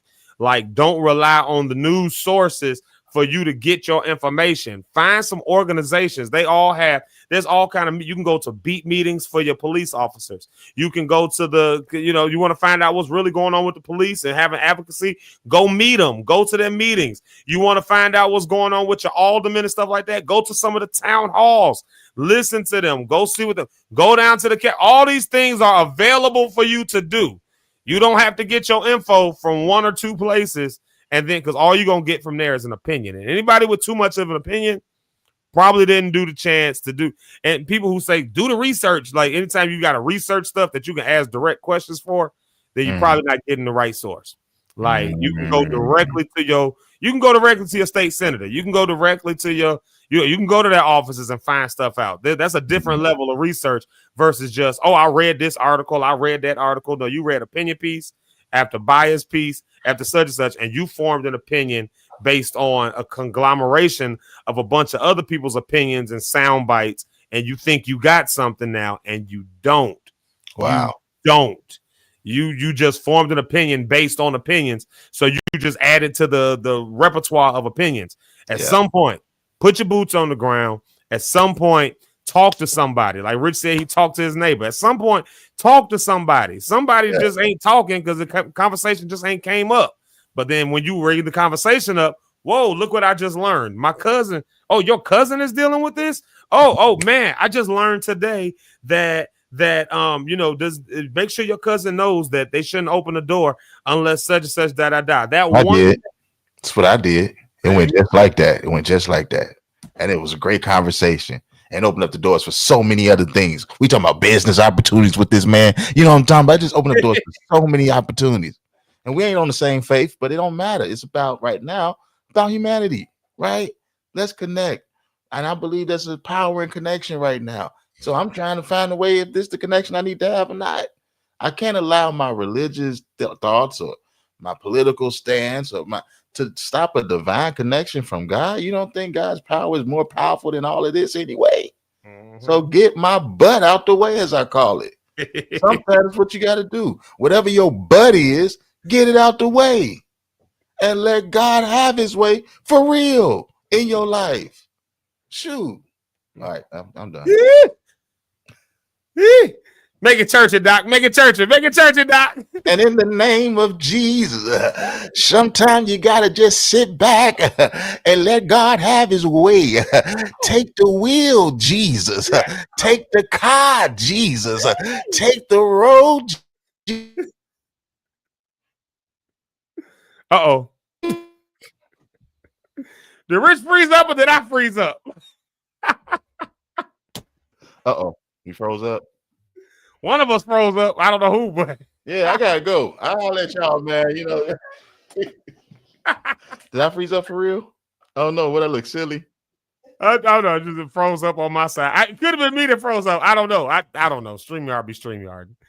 It was good though. Okay. It was getting good. It was good. I needed an organ. We made it through. Uh-oh, you froze up on my side now. Dang. Oh shoot. Can you hear me though? I'll take that as a no. I can hear you. Oh, you can hear me. Okay. I can hear you. I'm just frozen up in the. I think we're back now. Freaking StreamYard. Every time you start talking about Jesus, you're alive. I'm alive. I know. You know what? You're right. That was my fault. I say every time I call the name, I tell you. They always try to freeze us up. You're gonna freeze me out when I talk about my Jesus. Woo, my savior. Oh my God. Anyways, we got to get up out of here. Y'all, listen. I hope y'all really did get something out of this conversation. I hope y'all really did get something out of what we've been talking about these last couple of days. Again, I'm not trying to, if you take it as I'm taking a political stance or something like that, that's between you and your opinion. If you take it that I'm trying to make a religious stance, that's between you and your opinion. Rich just told you what I'm about right now. And it is humanity. Yeah. There are some inhumane things that are happening. Yeah. And if you can't look beyond everything else to see that, then both your religions and your politics can SMB TMD. And if you don't know what that means, then ask your kid. XOYN. Well, you probably gotta ask probably ask millennial for that one. That was a Jay-Z lyric. Well, that is a Jay-Z from the Kanye West. Like all of y'all can SMB TMD. That's like for everybody who can't see that because you so wrapped up in your own whatever. Yeah. And trust me, one day you're gonna pass away, and all of that religiosity is gonna pass away right with you. One day you're gonna pass away, and your political stance is gonna pass away with you. But what does Christ stand on? Because only what you do for Christ is the thing that's going to last. And so the way that you showcase humanity might be the very thing that gives a gift to the world around you because you were able to showcase humanity. That's going to outlive you. That's going to outlast you. Your religion will not. We see the numbers doing this. So the religion will not. Your political stance will not. Once upon a time, everybody who's a Democrat today would have been a Republican back in the day and vice versa. So even those kinds of things change and shift with the times. But humanity remains, and Christ speaks to our humanity. It's good. So if you can't see beyond that, then I don't know what to tell you other than SMB TMD. I'm not gonna tell y'all what that means. May the Lord watch. Make stuff up. Rich Holmes. I don't know. Tell the people something good. Hold on one second. I'm gonna give you some real good simple, music real quick. Backdrop. Yeah, I'm gonna give you some good music in the backdrop. Okay, because we have. You hear me? Check. Mic check 1 2 1. All right. Maybe I won't give you music in the backdrop. It ain't in there. It's in there, but just stream y'all this.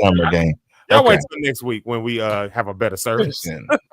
Man, we talked about some things today, but in a time where many of us feel discouraged, I believe that it's at this point where we can lean into our faith and know that it empowers us to be the lights and hope of this world and the change in this world. It's a mystery that is Christ in you, that power, that structure, that love that's in you is the hope of our community. The Christ in you is the hope that the change that we need to happen in this life. So like I always say, life is choice driven. You will live and die by the choices you choose to make. I got a hint for you though. Choose life. God, thank you for this time of coming together. Pray for everybody that was listening to us and those that will even listen later. We pray, Lord God, continue to keep us on the strive to be educated. Help us out to help and love our fellow neighbor and our fellow man, Father God. Help us to strive to be like Jesus was in the words and in the scripture, to live out our faith daily, every day, Lord. Take action and make plans and help us to create plans and structures to do your will and be the best that we can be for our fellow man and for ourselves, for our loved ones, for those we're in connection with, those we're in partnership, business relationship with, marriage relationships with, and just in relationship with, period, Lord God. Help us to keep the focus, the main thing, which is you, Christ in us, working on the outside. Keep us protected, and we'll give you praise. In Jesus' name we pray. Amen. Amen and amen. Lock stars, thank y'all so much for being here on another great day. I didn't see this one. Mama Pastor Cynthia Cohen was here this morning with us. Want to say shout out to her. We love her. Miss Ursula Ellis. We didn't get a chance to say hi to you this morning. Look at that. I love that. We did our Wednesday check-in and all that stuff like that. So she said all the areas were in her devotional that we were checking in on. So we want to say hello to her. Miss Jamaica Lachey, I get a chance to say hi to you. I thought I saw Chris Hood in there saying y'all keep his family in prayer today. So everyone, y'all keep the hoods in family. Keep the hoods in family. Keep the hoods in prayer. Keep the hood family in prayer. Look here, right here. That's Deja right there. I'm calling her Champagne. A message from Champagne. She says a message from her grandma today's show. In case y'all don't know, Deja is Eric's daughter, who we always talk about over here. So the daughters are on the show. So y'all show love. She says today's show was excellent. Thank you for using your platform to bring awareness. That's a word directly from her grandmother. So we thank you for that. Oh, look at that. Each one helping each one. I love it. We love y'all. We appreciate y'all. I'm so sincere when I say y'all advocate for somebody. Y'all remember that somebody needs the same advocacy that we wish that we had back in the 60s when they were sicking dogs on us and throwing fire hydrants on us. We only overcame because we were able to stand hand in hand with other people. We came together collectively, but other people joined in that fight with us, and that's how we overcame. And we're in one of those seasons right now, whether you see it, whether you believe it, or whether you don't matter, because that just frankly simply is what it is. And so we got to join together. I love y'all. I appreciate y'all. Remember the stuff we talked about. We'll try to have some other resources as this week goes on. Of course, we'll have a canvassing date that's coming up. So if you want to get involved in helping us canvass and do some pop-ups, I'll show you some ways you can do that next week as well. We're kind of plotting out certain neighborhoods and stuff as we're tracking where ICE activity is. So, and you can get involved. You can come out there, be on the street corners with us, holding a sign and doing all that kind of stuff. I'm about that life for real, y'all. So, all right, y'all. I love y'all. We'll see y'all. We appreciate y'all. God bless y'all, and y'all enjoy the rest of your Wednesday. We'll see you tomorrow morning, I think, as long as everything goes well. I'm just joking. We'll see you tomorrow morning. I love y'all. Peace out.